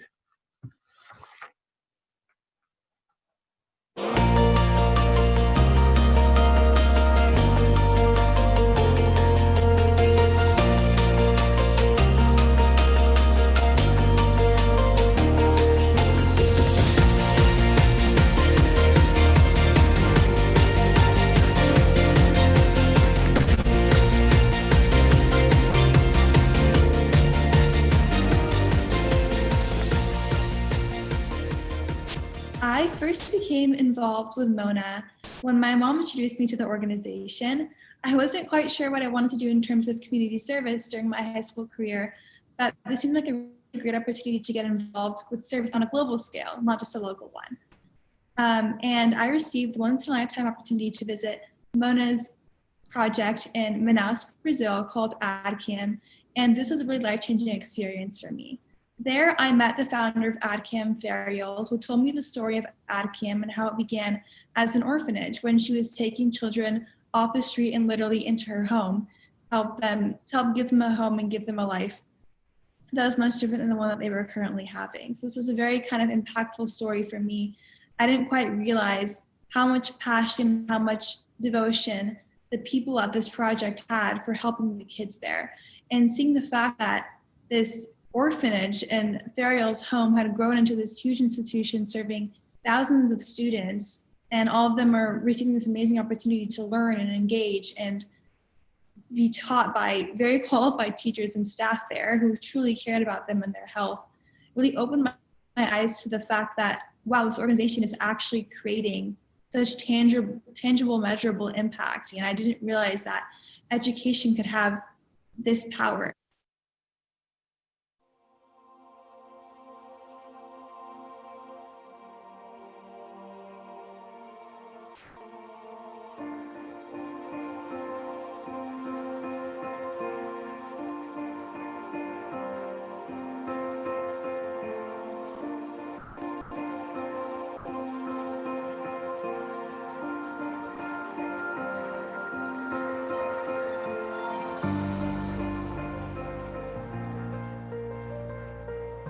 Mas o que faz realmente uma escola ficar diferente do outro? Isso só é possível através de But what really makes one school different from the others? Extracurricular work is one aspect of this school that makes it stand out. Teaching subjects like science and math. Is it important? Yes, it is important. You increase the student knowledge, but you don't increase the student knowledge in the sense of what is good or bad in his life. To be able to see that I can improve my community, my neighborhood, that I can be an active human being, see the problems of my neighborhood, and be someone who can improve them. Because to be in a traditional school, like other schools, it wouldn't make sense for us to exist in this neighborhood. We are a community school, a school that brings quality, which is why so many desire to study here, because we make a difference in the community.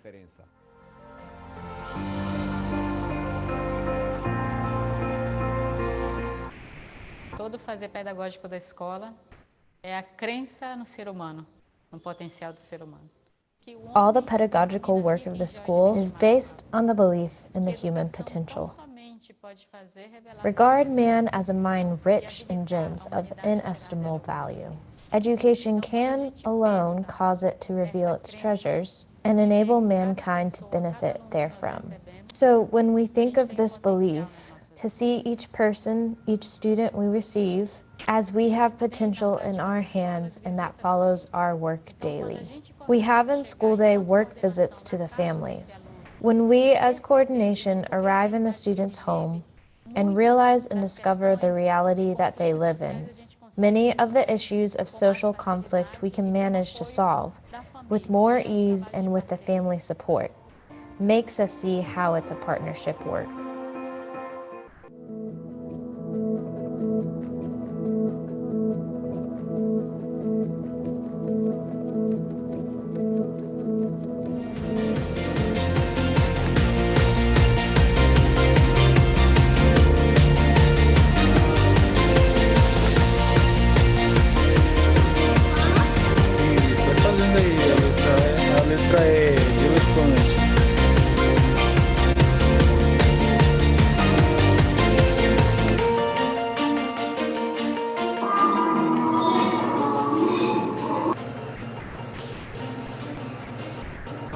Sandra, eu vou fazer atividade.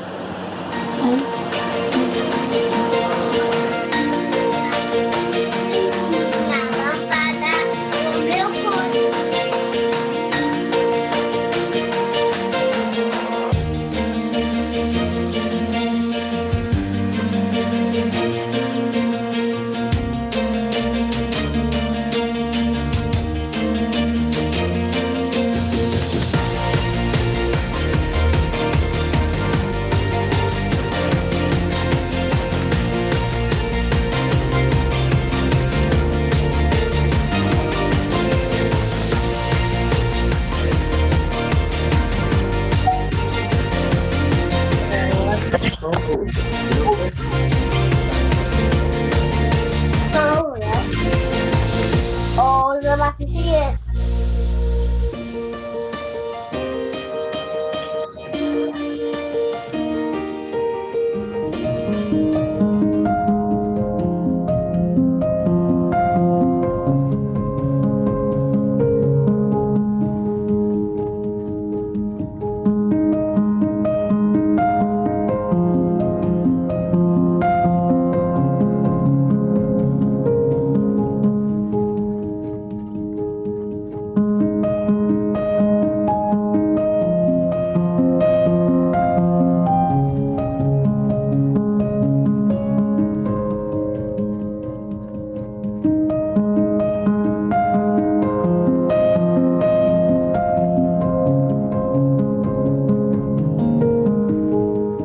We couldn't have done this without the support of organizations like the Mona Foundation, which has also been very agile and holistic in its response. Our Mona came up immediately and said, what is it you need? They did not presume. They were happy to let us use the funding that they have already given us in the way in which it would be deployed best. And they felt we knew the best, how it could be done.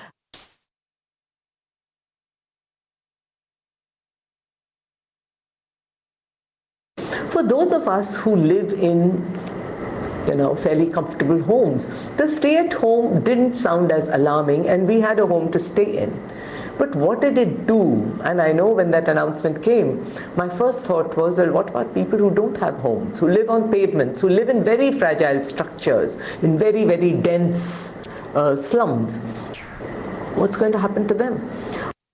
So if you're asking me how it affected India, of course, schools were shut down. And we have 320 million children who were totally, suddenly out of school. Schools were shut down.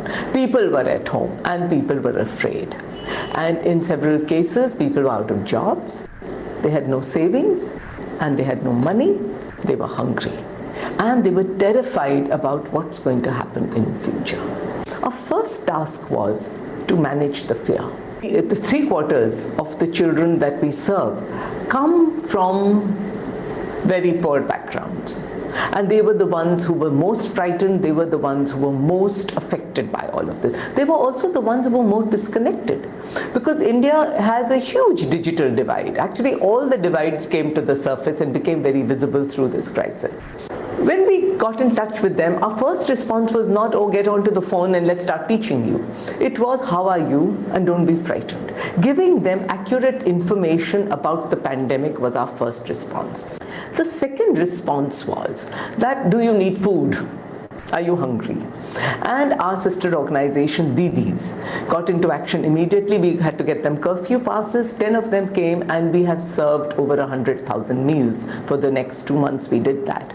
Not just our own chef families, but also the migrants who were coming. We started serving a community kitchen that the government had put in place.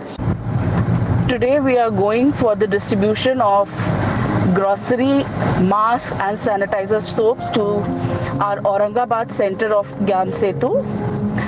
These items have been donated to us by Mona Foundation.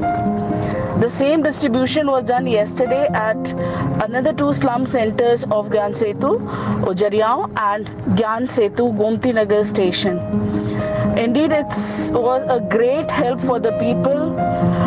We sensitized them about the need of the mask and they were really thankful. So thank you, Mona, for all your help.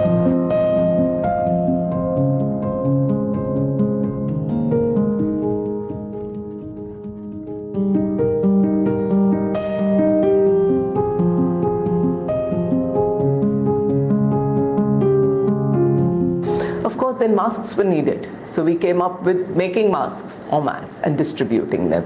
Then our girls told us that, girls are going to need sanitary towels. It's a very important need that nobody is noticing. So then we started manufacturing reusable sanitary towels, and our girls went house to house to deliver these packets. Then we also, parallelly, we were thinking of, okay, and now let's look at syllabus coverage. Let's look at learning outcomes, right? And so then we started working at training our teachers on what to do online, and also telling them that this was an opportunity to learn. For our more remote areas, and especially in rural India, there we gave our Gyan Setu teachers and other alumni small laptops. We bought them. We bought 64 of those and an internet connection. And we told them that we would train them remotely. We would send them the teaching material remotely from Lucknow or from Vidyasthali, and they would then transmit it to the children within their ambit. And in some cases, where possible, as the lockdown lifted, they were even calling them and having them sit outdoors, far apart, maintaining all social distancing norms and with masks, and they were teaching them. It was a huge help. And we also understood that we could multiply our outreach if we continued this practice even after the pandemic.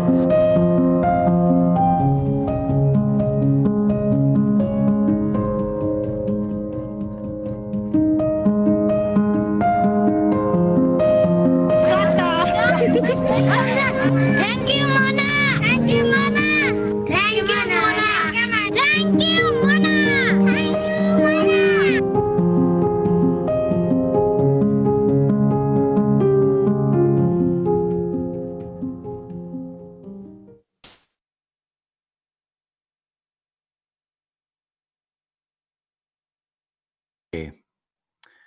Okay, beautiful, beautiful. My name is Steve Sarowitz. I'm an entrepreneur and a philanthropist. I believe that wealth is bestowed on us to share. You can't take it with you.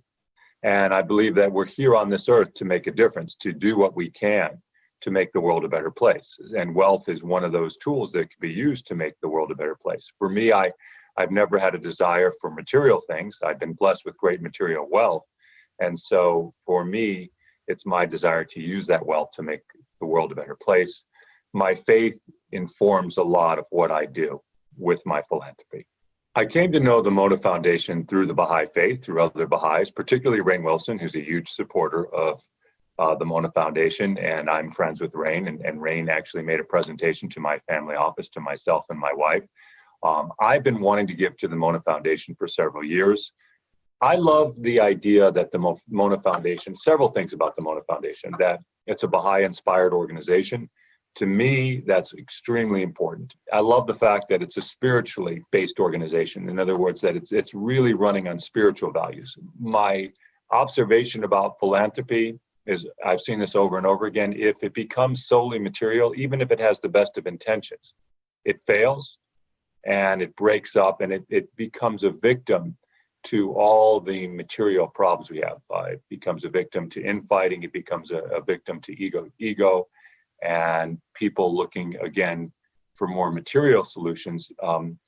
We need to include the spirituality in all of our solutions and spiritual teachings, and what the component is of that, of women being empowered.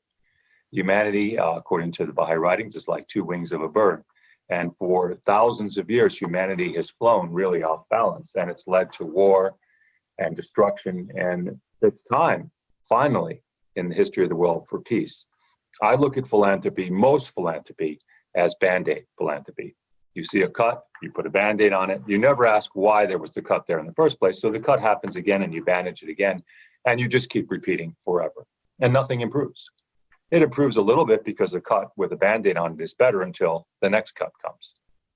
And then we have to ask ourselves, where is the cut coming from? What is the real root cause? And so that's why education is so important, and not just material education, but spiritual education. And that goes to the oneness. All of the major problems of humanity today really have a root on the lack of understanding that we are one human family. And the idea that we're born into different religions, we're born in different countries, we're born as men and women and people of different colors. And the failure to understand that these material outer forms of difference are not important, and that we should be looking to the inner form, our souls, where we are really like one human soul. If we looked at the world that way, if humanity looked at the world that way, it would solve all of our problems. If there's anything I can tell other people is, if you believe that wealth and power matters at all, then you're going the wrong direction. What matters is your heart. What matters is what you can do, whether you're rich or poor or tall or short or old or young. What can you do to contribute to humanity? That brave and glorious and beautiful Mona knew that at such a young age. And I hope that the Mona Foundation can teach more Monas, many, many thousands of more Monas, to rise up and lead the world to peace. I consider it an honor to give to you, and a privilege.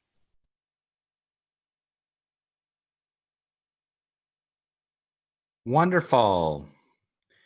Can we refresh that thermometer? Wonderful. Thank you, Steve Sarowitz. Thank you, Children of Lucknow. I think Rainn is thinking still, so I think there's updates coming. Yeah, I think it's higher than 300 right now. I got a report that we're up higher than that. I want to give a special shout out to the Andersons, the incredible Anderson family, Anderson Foundation, Zinpro, their privately owned company. They've been so generous over this last decade. Emma Anderson and the Andersons just gave $20,000. Thank you so much for the Andersons. And I wanted to go back as well and thank the wonderful donations coming from the Canadian donors. Thank you to all our Canadian donors. They've reached $21,678 Canadian, which is about $417 American. So thank you very much. Thank you very much to the good people of Canada. No, I tease the people of Canada. I love the people of Canada. I wish I lived in Canada right about now. Anyway, let's move on. What a beautiful video. Remember, after we end today, there's going to be 30 minutes with the program folks. If you want to ask the program folks, our partner organizations, if you have questions for them, we'll have a discussion with them. And we want to thank you for giving. You can continue to give for 15 minutes after the program ends. On the auction items, you can always give to fund a need and going to monafoundation.org/donate. And I'd like to introduce our final piece of the evening. of the day, wherever you are. This is from Hashtag America. Hashtag America is an upcoming musical and series created by Anthony Fedorov and Jennifer Paz. It's dedicated to using music as a powerful vehicle for social justice.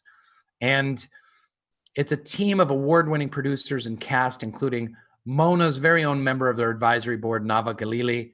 And she is here with stars in the musical from American Idol, from Star Trek's Picard, from Hamilton, from other Broadway musicals, to sing to you and for Mona's children. So this is this version of the song "Enough Is Enough" from the musical ensemble of Hashtag America was specifically produced for Mona. So let's go ahead and run that, this rousing song. Poverty. Child marriage. Early pregnancies. Enough is enough. Domestic and sexual violence. Maternal mortality. Infant mortality. Enough is enough. Malnutrition. Disease. Climate change. Enough is enough. What if we said there's one thing you could do to help solve all of these world problems? The answer? Educate and empower a girl. Academically and morally, it's simple. If you empower one girl, you transform the world. This is exactly what the Mona Foundation believes in, and with your help is able to contribute to the betterment of humanity, one child at a time. Hashtag America, the musical and series, also believes in universal education and equality between men and women. We are a team of award-winning producers and cast who march at the intersections of art and social justice-driven activism. And tonight we march along with you all in Mona in saying we are one. Together we will, and enough is enough. Ladies and gentlemen, Hashtag America. We say enough is enough, whoa, and we are not backing up, whoa, like a tidal wave, our voices rise to say, enough is enough, enough is enough. When you make a promise, you must keep it. That's what we learn. We are children. That's what we learn. We are children. When somebody needs some help, you give it.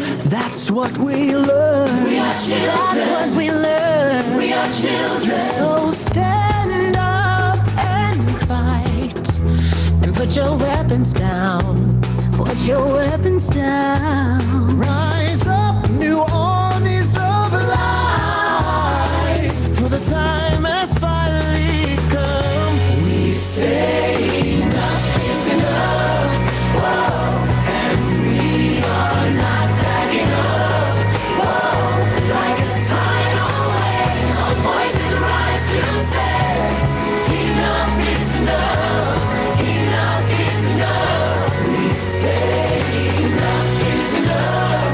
Whoa, and we are not giving up.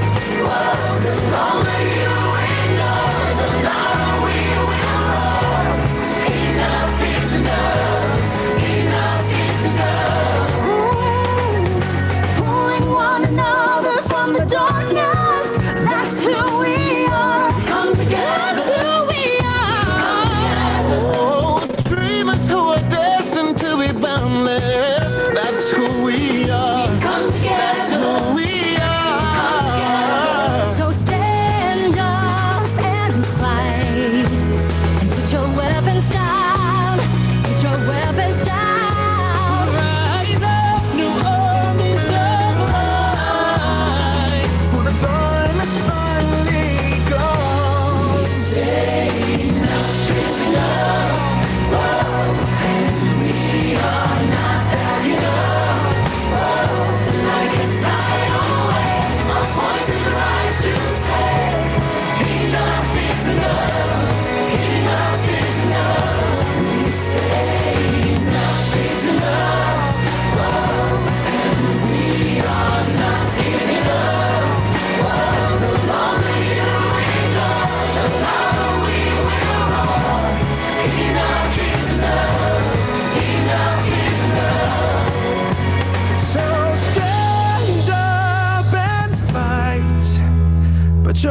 weapons down. Put your weapons down. Rise up, your armies of light. For the time has finally come. We say enough is enough. And we are not backing up. Like a tidal wave, our voices rise to say, we say enough.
Beautiful.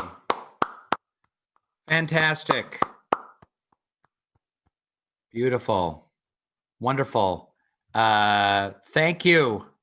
Thank you, everyone. Thank you to #America. Enough is enough. And ladies and gentlemen, enough is enough because we have to finish right now.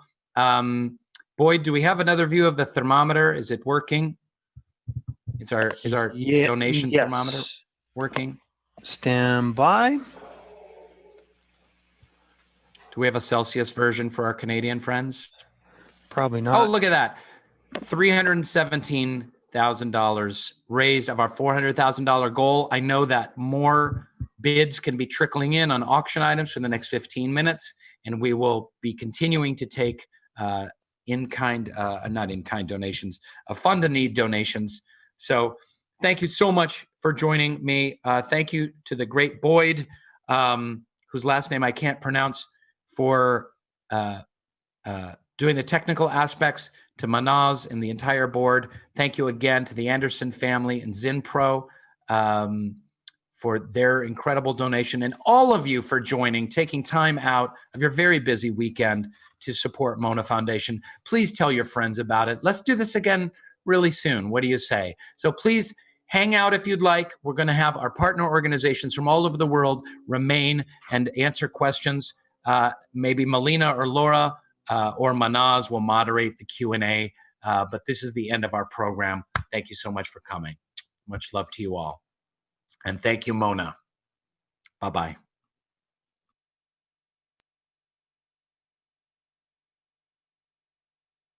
Thank you, dear Rainn, so very much for your incredible time with us. We really appreciate it. We are so very moved by everyone's generosity and giving, and most importantly, by the incredible work and sacrifices of our partner organizations. Auction will end in 15 minutes, so you have a chance to make your last bids. And we are asking all of our partner organizations to please stay on, and those who would like to have a Q&A to please stay on. We will be on for as long as you want to carry the conversation with the people that you have been supporting for so many years. So Melina will be moderating this session. Melina. Hi, everyone. Thank you. If you have any questions, please feel free to put it in the chat. And if you would like to hear from a particular partner organization, we can highlight that. In the meantime, I was wanting to call on our friends at New Horizon. I believe they're on the call and we weren't able to say hello to them in the beginning. Gregory, if you're online, you can unmute and say hello.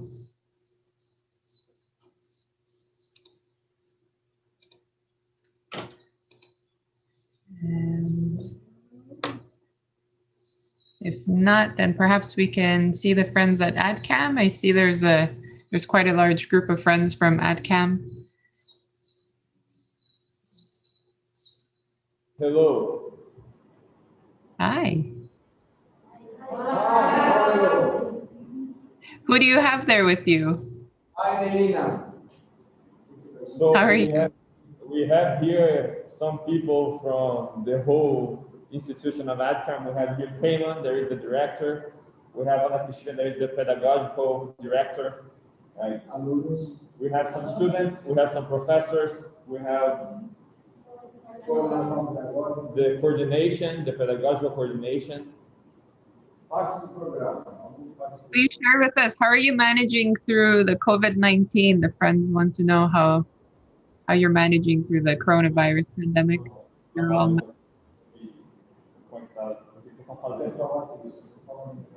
Mais perto, Pena. What, boy? We didn't hear. Mais perto. Mais alto. Thank you, boy. Usamos todos os meios de protocolo de segurança. We are using all the safety measures that the government has told us by now. O distanciamento social. Social distancing, the masks, alcohol. I mean, not alcohol, but our spaces are open, and so we are able to leave the children and the people who work here like in safety spaces. Os alunos estudam em forma de rodízio, alguns em grupos diferentes, em salas diferentes. We basically divided the students. A mesma sala dividida em dois. If we have one, no. Uma turma dividida em dois. Yeah, we have one classroom, and this classroom we divided by two, and we work like in different days in a hybrid way. So in some days of the week they study at home, and some days of the week they study at school, so we don't crowd the classrooms.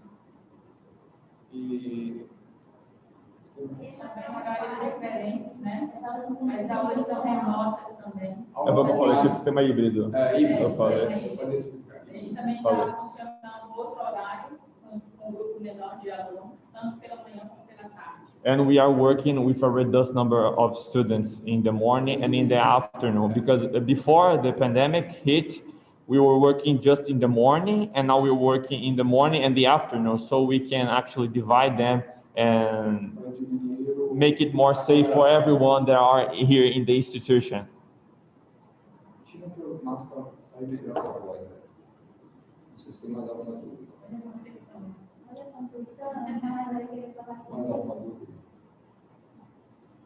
And I guess we can point it out that we are very, very thankful for the opportunity of being here and participating in this gathering with Mona Foundation, and from AdCam, we appreciate very much your support, and from all the donors that are here in this gathering, we're very thankful for.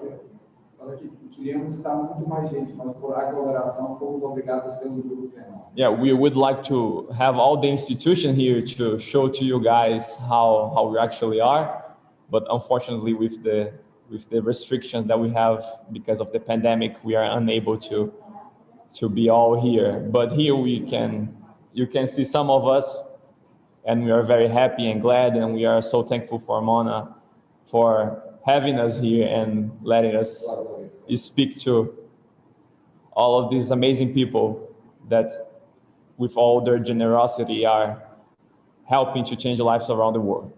Thank you very much, and love to you all. Thank you. We're so grateful that you're able to join us, and thank you so much for making the time. Particularly love that banner you've made in that background. Very well done. It's wonderful to see all of your faces, and it's quite inspiring how much, yeah, how You can you. see the sentence in the board. Yes, thank you for your support. I love learning. Yeah. Beautiful. Everybody here is very thrilled for being here. They are trying to speak so many things here, but because of the barrier of the language, sometimes we can't show we feel the it. whole feeling of the thing. Yes. Thank you very much. Thank you. Thank you.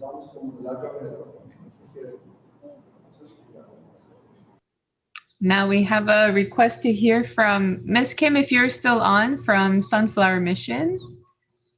I believe sorry, there's so many pages of participants. Yes, hello, I'm here. Hi. If you could please share with us how things are. How are you? Thank you so much for being here with us. We're doing well, thank you. Thank you. Thank you for having this wonderful program. Very glad to be here. Thank you. Please share how are things progressing with Sunflower Mission, and just share with us. Thank you. Yes, Vietnam, like the rest of us, was impacted by COVID, and our students were out of schools for, many months, and they completed their studies. I think they went on in June and completed a lot of the studies in July. And then we were able to finish a school that we were building. So that was completed in late July as well. So things have gone back to normal. The students have started their schools for this new school year. Amazing. Wow. Thank you. Thank you for being here, and thank you for the work that you're doing. Well, thank you for partnering with us for over a decade now. Greatly appreciate the support that you've given Sunflower Mission. Well, thank you. I see in the chats now if we can go to, is Honorable Joseph Lamine still online, or Cindy? If one of you I am online. I think Joseph had to leave, so but I'm happy to answer any questions about Schools for Salone and Program for Children. And Joseph is here. Yay. Hi. Thank you so much for making the time. I know that you've changed your travel plans. You were visiting schools, and now you've come back to make sure to be here for the event for Mona Foundation. Thank you so much for being here. Would you like to share with us how the building is going, Mr. Lamine? He might have some connection problems. I'm not sure yet. Perhaps Cindy can fill us in. Yeah, I'm sorry. He's been having technical difficulties. Internet is very challenging in Sierra Leone. And yes, he did. He just arrived back about an hour before the program started from being upcountry, visiting the schools and putting some of the finishing touches on the Maloma Vocational Women's Center. And Manaz and Melina, we will have some more photos to share with you soon after the program. So we want to say thank you so very, very much for your generous support and ongoing interest in improving the educational opportunities in Sierra Leone. So thank you. Thank you. And we, for those of you, we do update our website and the stories page when we get updates from Cindy and Sierra Leone to keep everybody updated. There. And yes, thank you for all that you've done, Cindy. We have Gregory. I saw that maybe you were online. Joseph can talk now. I think he's unmuted. Oh, wonderful. Hello. Hi. Ah, there he is.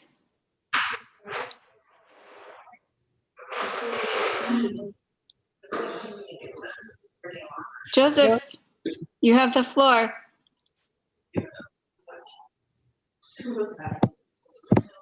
Joseph, just try your audio if you're having problems with your video.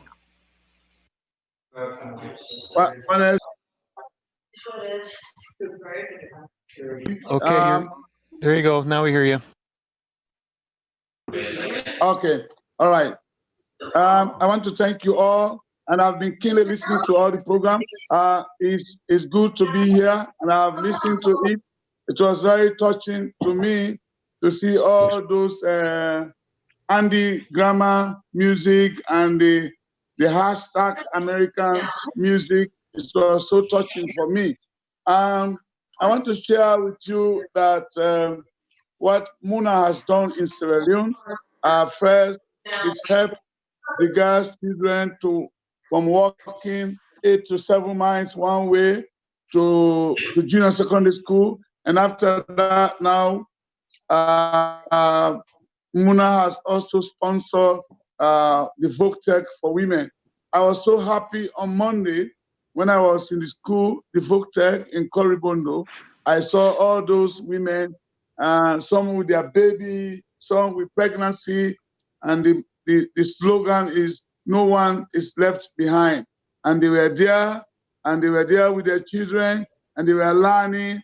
The catering group was there making food, and the seamstress were there sewing clothes, and the Gala tie down were there. And the carpenter said to me, "I'm going to fix up some things." So it was so nice to be part of that.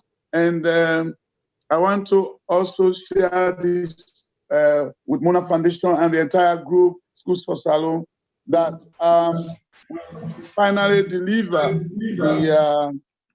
the furniture to the Mona newly constructed VogueTech for women in Coribondo. And this was accomplished with songs and praises, and then sad enough, my phone went off. There was nowhere to charge my phone, so I couldn't bring that one up. But I want to promise you all that one day I will have a marvelous video recording, and I will forward it to Muna Foundation.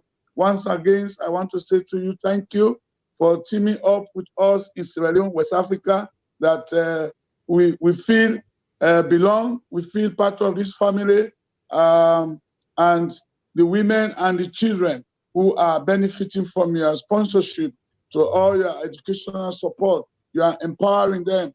Some have said to me that this will help them to contribute to their family, to make sure that they belong to a family. And for that dream alone to come true for them, it's a wonderful dream. And we want to say thank you. Thank you to all your donor partners in the US and many other places.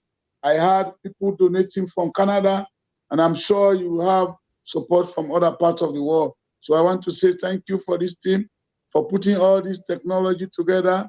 I'm happy to be in this family. Thank you.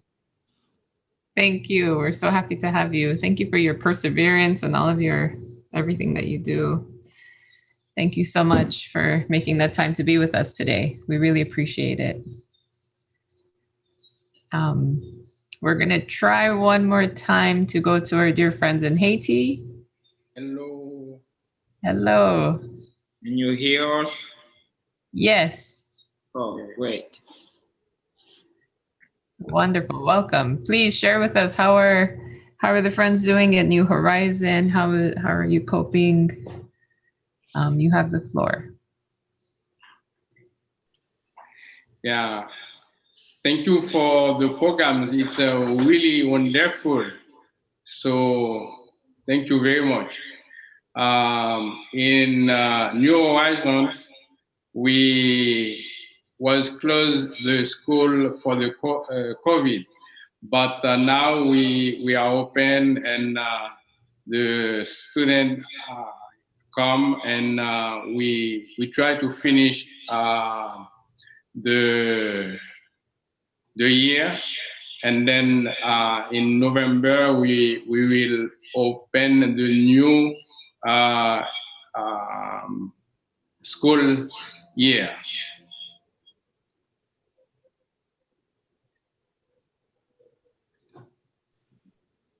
Wonderful.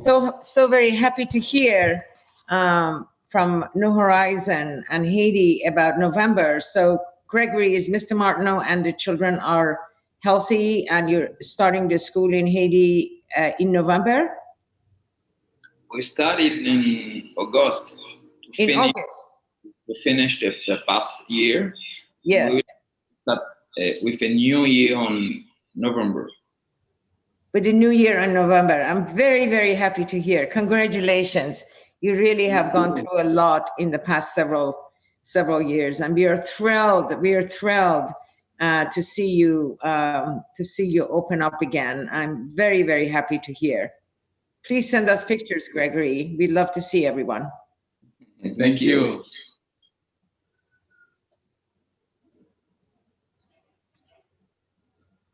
Thank you. We're gonna, if it's okay, we'll move to our friend Anand and Chef. It's quite late at night. I believe it might be 1 a.m. now for him. We can. It's 1:20, but that's no problem. It was such an amazing show. Thank you so much, Manoj, for inviting us. I'm so glad to see so many of our friends who've come over to see us. I saw Laura, Seema, Holiday, so many people. So hi to all of you, and I hope you're all doing well.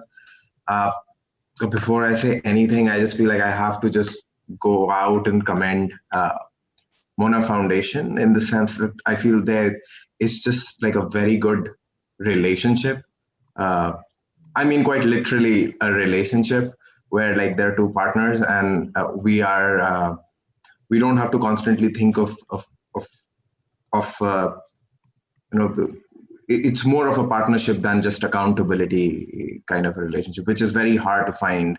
And I hope most of you got an opportunity to look at the video. We were able to respond the way we did in the COVID crisis, especially seeing where we are, specifically in India, where the crisis is actually, I would go on to say, perhaps worst in the world. I mean, and at least it looks like very soon it will also show in numbers as well. The reason we were able to act the way we did was only because of the confidence that Mona has shown over the years, and the kind of results we've been able to produce over the years is only because of the kind of commitment that Mona has to the goals that Chef also has. And speaking very briefly, very briefly about what is it, where this commonality lies between Mona and Chef, is that I believe both Mona and Mona Foundation and Chef believe in completely transforming the education and looking at goal of the education at not just the ability to learn, but to live. And specifically when we look at girls in India and also the subcontinent, the lives of girls don't just need the textual or the literacy parameters of education. So what it desperately needs is the tools to tackle the kind of challenges life throws at them. There are this child marriage, there's so many kinds of violence that are around, and that is the kind of education that needs to be given to them, something that ensures that they're safe. And at the same time, the boys as well. I mean, boys are a critical part of the whole situation that we're dealing with. And what Mona has been able to see is that how important this work is, how urgent this work is, and how much time that it takes. And because of that, we've been able to produce incredible results in a state which is very resistant to results. Thank you so much, Malina. Thank you so much, Anand. That was all very, very beautifully said. Thank you. And as we heard earlier from David, one of the members of our board of directors, I mean, Mona truly believes in the capacity of the organizations, and in no way do we feel that we know any better and to tell them, but really Mona is truly learning from all of you. So thank you for all that you're doing. I believe we might still have the friends from Mongolia. Duya, are you still online? Give them a moment. Yes, hi. So for those that don't know, the Mongolia Development Center focuses on early childhood development. Maybe you can let us know how things have been since the coronavirus pandemic and how everything is going now. Yeah, it's very nice to see you. Thank you for being here as well. Since January,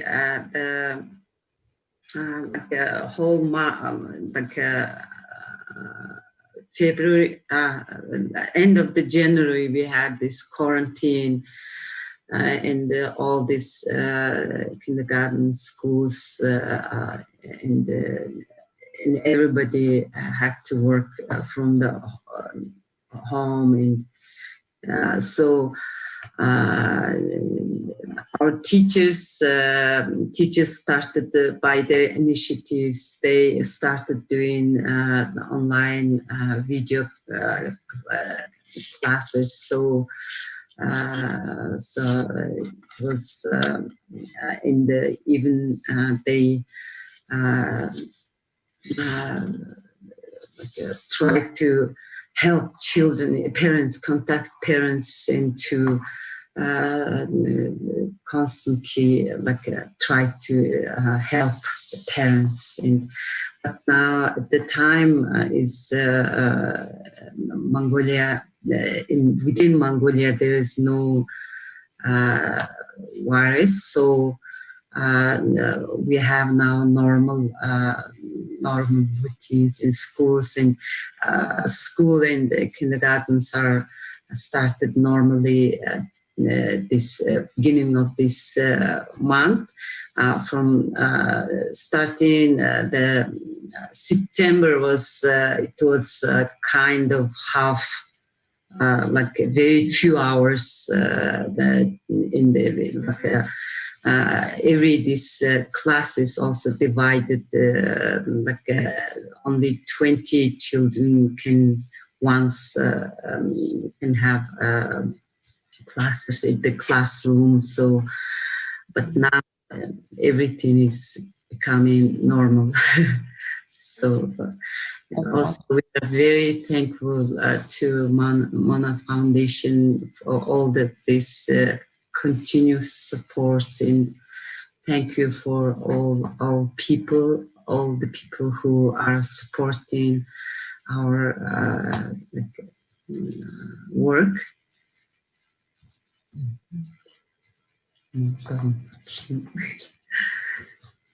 You're welcome to say hello in Mongolian. I know that. Монголын өршийн төвийг өнөөдрийг хүртэл одоо санхүүгийн хувьд дэмжиж ирсэн Mono Foundation энэ одоо байгууллагатаа бид нар маш их баярлж байна. Тэгээд хөтөлбөр маань цаашид одоо ерөнхий зогсолтгүй ингээд үргэлжлэх болно. We're all very thankful for your continuous generous support, and we will all try our best to contribute well-being of the children in our country. Thank you so very much. I want to say how I'm Manos Javid with Mona Foundation, and I just want to say how happy I am to see your beautiful faces and to hear your voices. So thank you for taking the time and being with us. It's been a wonderful experience to see your faces. It's just wonderful. Thank you. Thank you so much.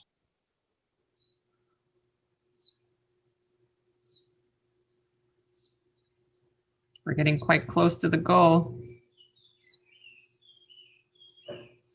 Maybe, shall we go to our dear friends in Panama? I see the Torres family beautifully just lined up, patiently waiting. Please say hello and let us know how things are going. Hello, nice to be here in this amazing gala. Thank you so much, Mona Foundation. We're very happy and very humbled to see all these projects running well, besides all the difficulties of the pandemic, and encourage all of them that together we can go forward into education and guide all these boys and girls, all these kids that are being wonderful in this epic time. Thank you so much. Muy buenas tardes a todos, mi querido Manuel Javid. Thank you very much. We love you a lot. We are happy to see so wonderful thing that you are doing in the world. Thank you very much from Bali School. We appreciate all the efforts that Mother Foundation made for Bali School. Thank you very much. Thank you very much. Gracias. Muchas gracias. Thank you so much. Thank you so much. Well, we're very grateful for your wonderful work and very, very proud to be your partner, Mr. and Mrs. Therese. I know it has not been very easy in the past several months, but you have our great admirations, and we're thrilled to be partnering with you. And great to see your faces here, honestly. It's just been really, really wonderful. Thank you. Thank you. Now maybe we can go to the dear faces of Starfish International. I see you have the whole team is there.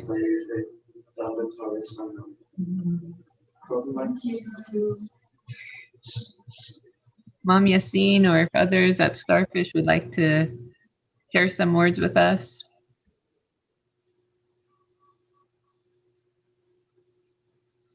So, hello everybody, and thank you for having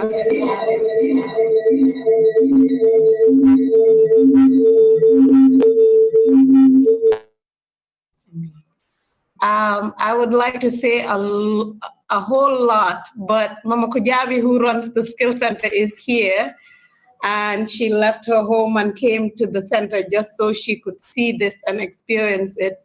And so I'm just going to, since I live on the campus, I'm going to say thank you and keep quiet and let her speak. This is her moment. But thank you very, very much on behalf of staff.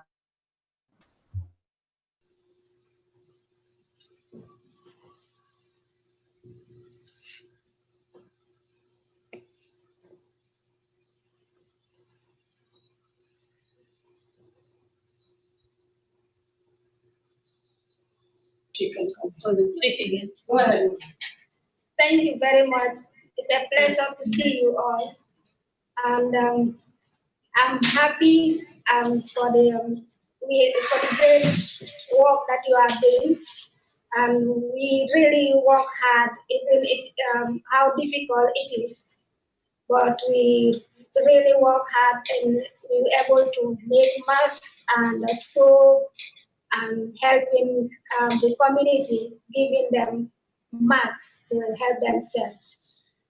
This is a difficult moment, but we use the opportunity in able to do what we can in order to help the community to protect themselves during this difficult moment.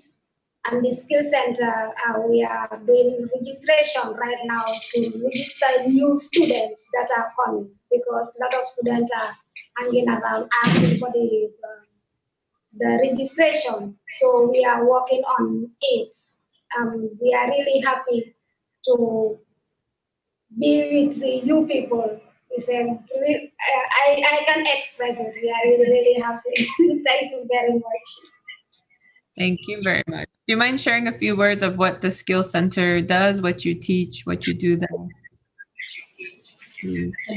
What the Skill Center does? What you teach,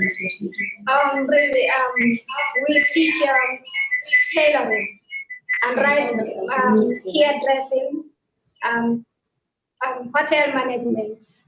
And this year we are proud to say that we want to start arts and crafts. And hairdressing is really amazing. You can't imagine students during this 1 year, students able to they are able to do a lot in the community. This week, one of the student that want to come here says that I have seen your student, what he's doing in the community, and I recommend your school. So I really want to come and register for your school. This makes me really, really happy. And students in tailoring area, they are doing really, really well. It's amazing to see these girls, what they are doing. And even the pastry area, you can't imagine. When I see students designing and making some things, it's really a wonderful thing. And during this time, we are hoping to see a lot of arts people coming up with shoes and bags and batik and body soap making. This is something that it makes me happy that it's worth it to the work that I'm doing, because what I have seen less than 2 years is something that you can't imagine that these people are doing. So it's something that makes me work harder, and really I will work harder, continue to work harder, because this thing, and a lot of them during these difficulties, they are using their skills, helping themselves. That is what makes me happy. That's great. Thank you so much. I don't see specific questions in the chat, but maybe we'll go back to India. And if dear Tahira, I see you're still with us. If you would like to say hello, and please share with us how things are going at Bardley. Hello to everyone, and thank you for this very beautiful program. Thank you to all the donors, and thank you to Mona Foundation for all the support. And it's so amazing to see all the projects that you're supporting all over the world and to hear from all of them. And at Burley, during the lockdown, we got a very special opportunity to visit several villages. And it was a unique experience to find out firsthand what our trainees were doing, how they were progressing in the village. And of course, to remove the fears of the pandemic, to give them proper information and education. And we had a very unique opportunity to encourage tree plantation. We took several tree samplings, and in several villages, all the trainees and the community participated in mass tree plantation. So it was a wonderful period during that time. And then now we have almost restarted our regular training. So the girls, we are bringing back in groups so that we can follow the protocols, keep them in quarantine for a few days, and then resume the training. And another good news is that the trainees in the tribal areas are just waiting to come back. So on phone, we have the complete list of the new batch, and hopefully from November, we can start in full swing. Yes, thank you. Thank you. Would you like to share a little about, you've been visiting the trainees in the villages. You've been on some extensive visits. Would you like to share a little bit about how those visits have gone and how the alumni are doing? Yes, sure. In each village, there are almost all trainees have a different story, and there are lots of success stories. Just to share a few, most of the trainees, they have resumed stitching, and they're earning and economically self-sufficient. And the beautiful thing is that they're contributing to the society. So we saw that they are taking children classes, they are teaching other women who don't know how to read and write, and they are participating in different events in the village itself, like going to the local village meetings, which are known as the Gram Sabha in India. So earlier, the women usually do not go, but these trainees of Bali, they have started visiting these meetings, and they take with them their elder sisters and mothers. So we saw a complete change in the environment of the village because of the activities of the trainees. So this was a very beautiful opportunity to interact with so many of them. Many of them are associated with self-help groups and are starting different activities. They've started working with different NGOs, which are community-based. And some of them have resumed their education also. And although during the lockdown, the schools were, of course, closed, the colleges were closed, but now everything has been resumed mostly online. Admissions to the colleges have again started, and school education is basically online at the moment, but slowly things are getting back to normal. Wow, wonderful. Thank you. It seems we have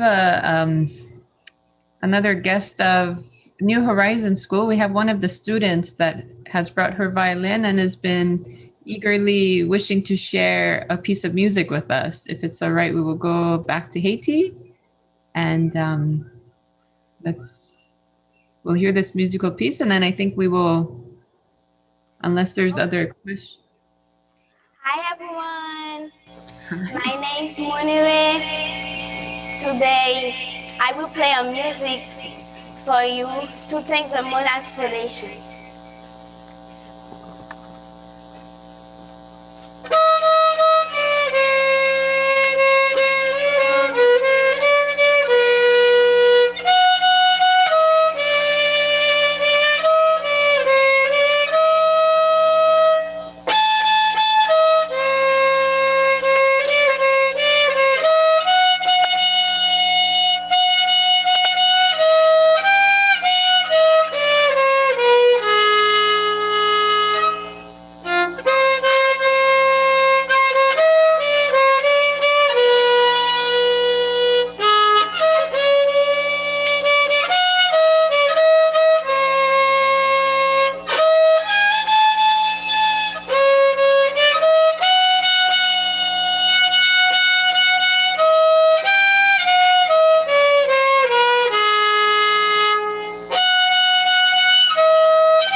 That was beautiful. Thank you. What grade are you in? I'm in 10th grade. Did you say first grade? 10th grade. I'm in 10th grade. Okay.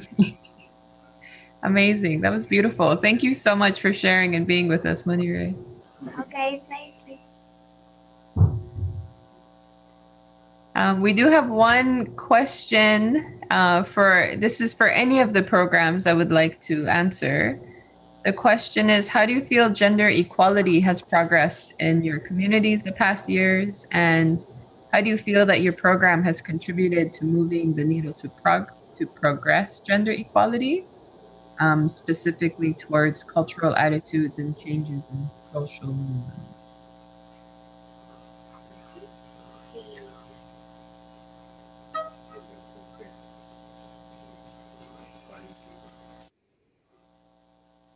I am Honorable Joseph Williams Lamy, Sierra Leone.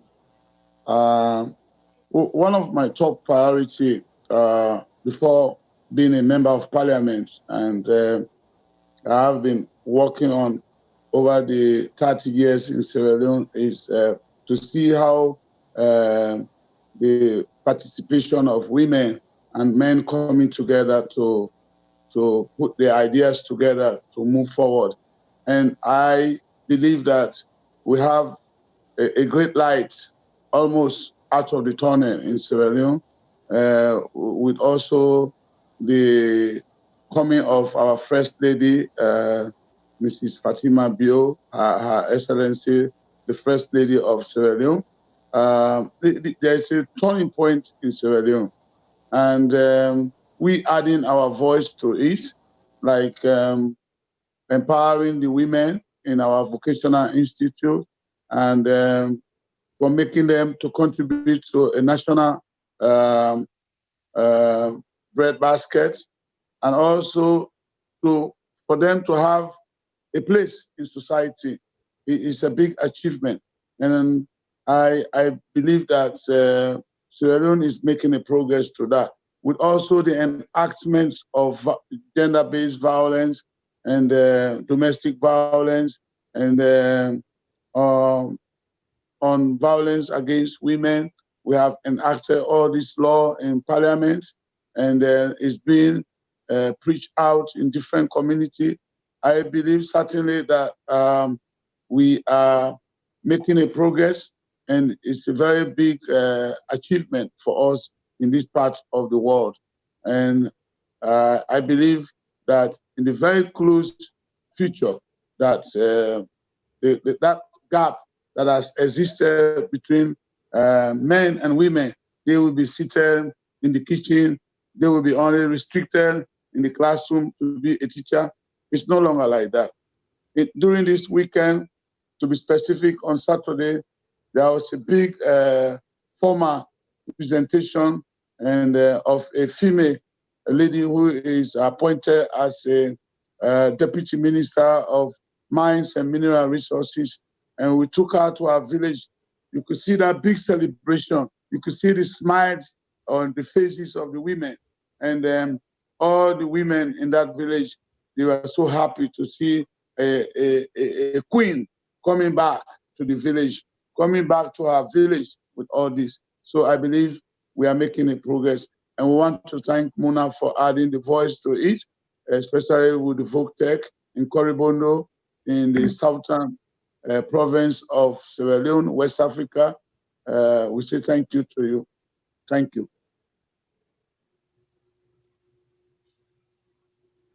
Thank you. Thank you for sharing. We have another friend. Mr. Lamine, I just want to say thank you very, very much for taking the time and attending. I know it's not a very good time. I know connections is not very good, but we just want to say thank you for taking the time. Really appreciate. And thank you, and Cindy Nofzinger. I think if she's still here, just want to acknowledge your labors and your work on behalf of Sierra Leone children. It's very, very moving, and so our honor to be with you.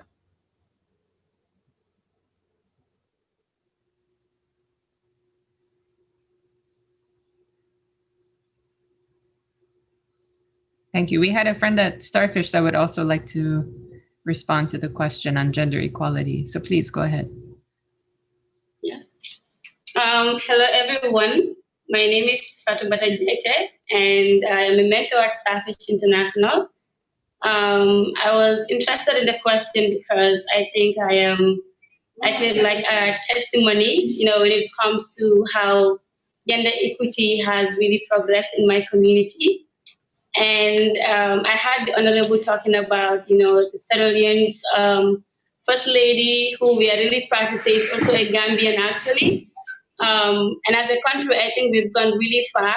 I may be young, but I know, starting from a very young age to now, there has been a lot of progress when it comes to the amount of girls that are being enrolled, but also at the end of the day, the amount of girls that graduate high school and make it to tertiary institutions.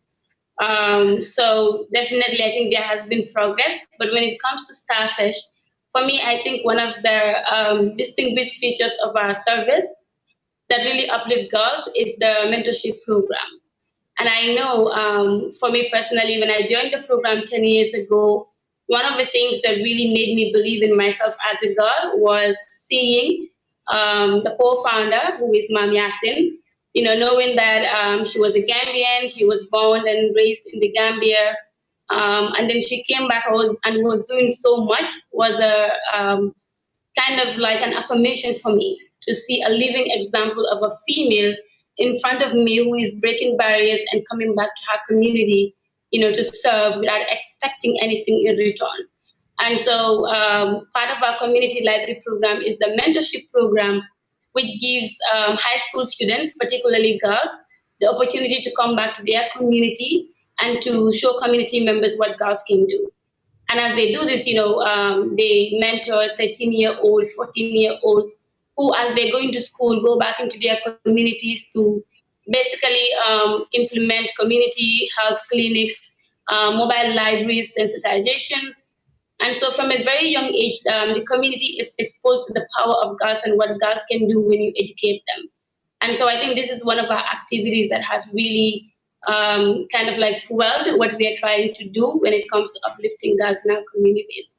Thank you for this opportunity and for bringing this question up. I think it's really important, as we explore why we focus on youth and particularly girls in our communities. Thank you. Thank you for sharing. I think our partner organizations can speak at length about this topic, but I am also conscious of time. Mahnouz, perhaps I will hand it back to you, or Thank you very much. So I want to say and convey to everyone who is on the call right now, and many of you have chosen to stay on and listen to this conversation. We just want to say how grateful we are to everyone who has supported us in the past so many years. Honestly, all the work that has been done, of course, is through the labor and sacrifices of the grassroots partner organizations that we support in different countries. But I think that it is like a partnership between, those in the field who are actually serving the kids every day of the year. Mona Foundation and an organization that serves as a catalyst and facilitates, the support of incredible donors like yourself. So I just want to really, really not only recognize our wonderful partner organizations, but the Rouhani family, for instance, Elham. I know that you're still there, Elham John. We're absolutely grateful to you and to your family for your continued support over the years. Want to thank Nika Azizi. Thank you very much. Mr. and Mrs. Rastegar, thank you very, very much. You've just been incredibly generous through the past several years.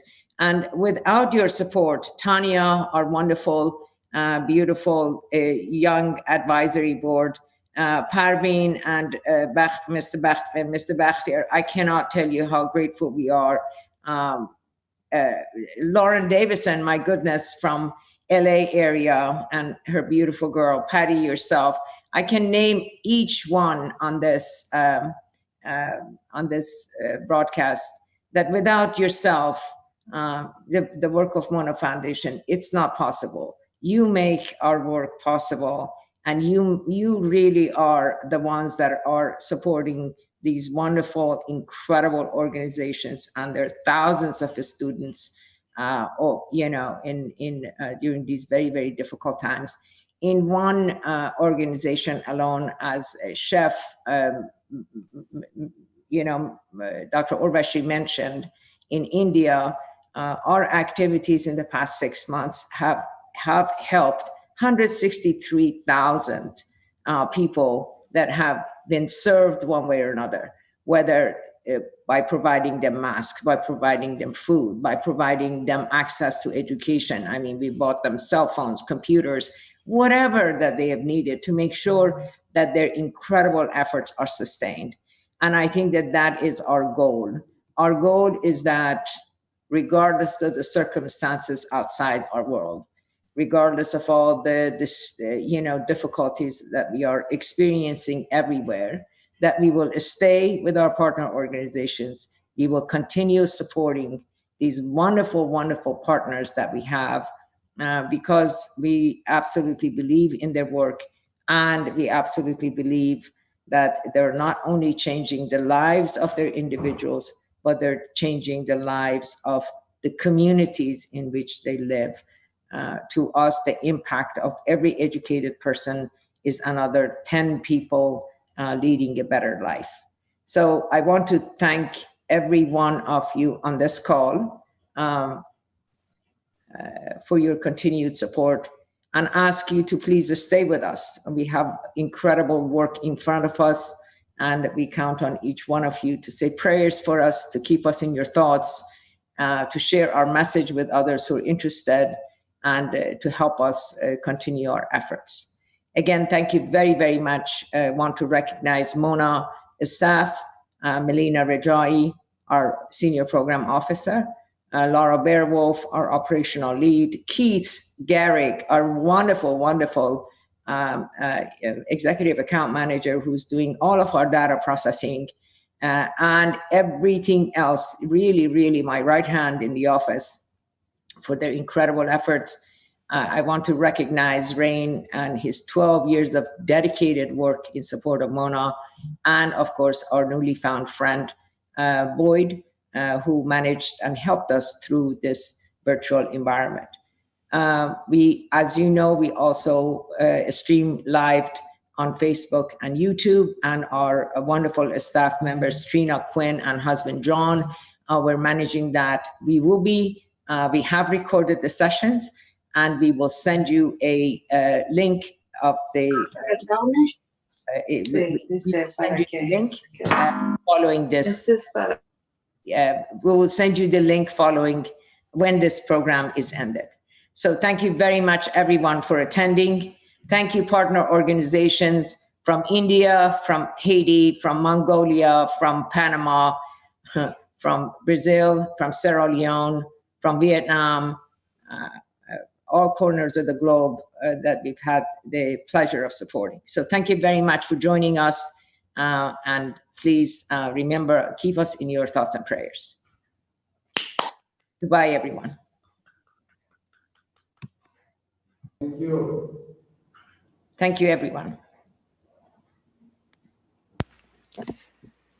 And this concludes our gala event. Thank you, everybody, for joining us.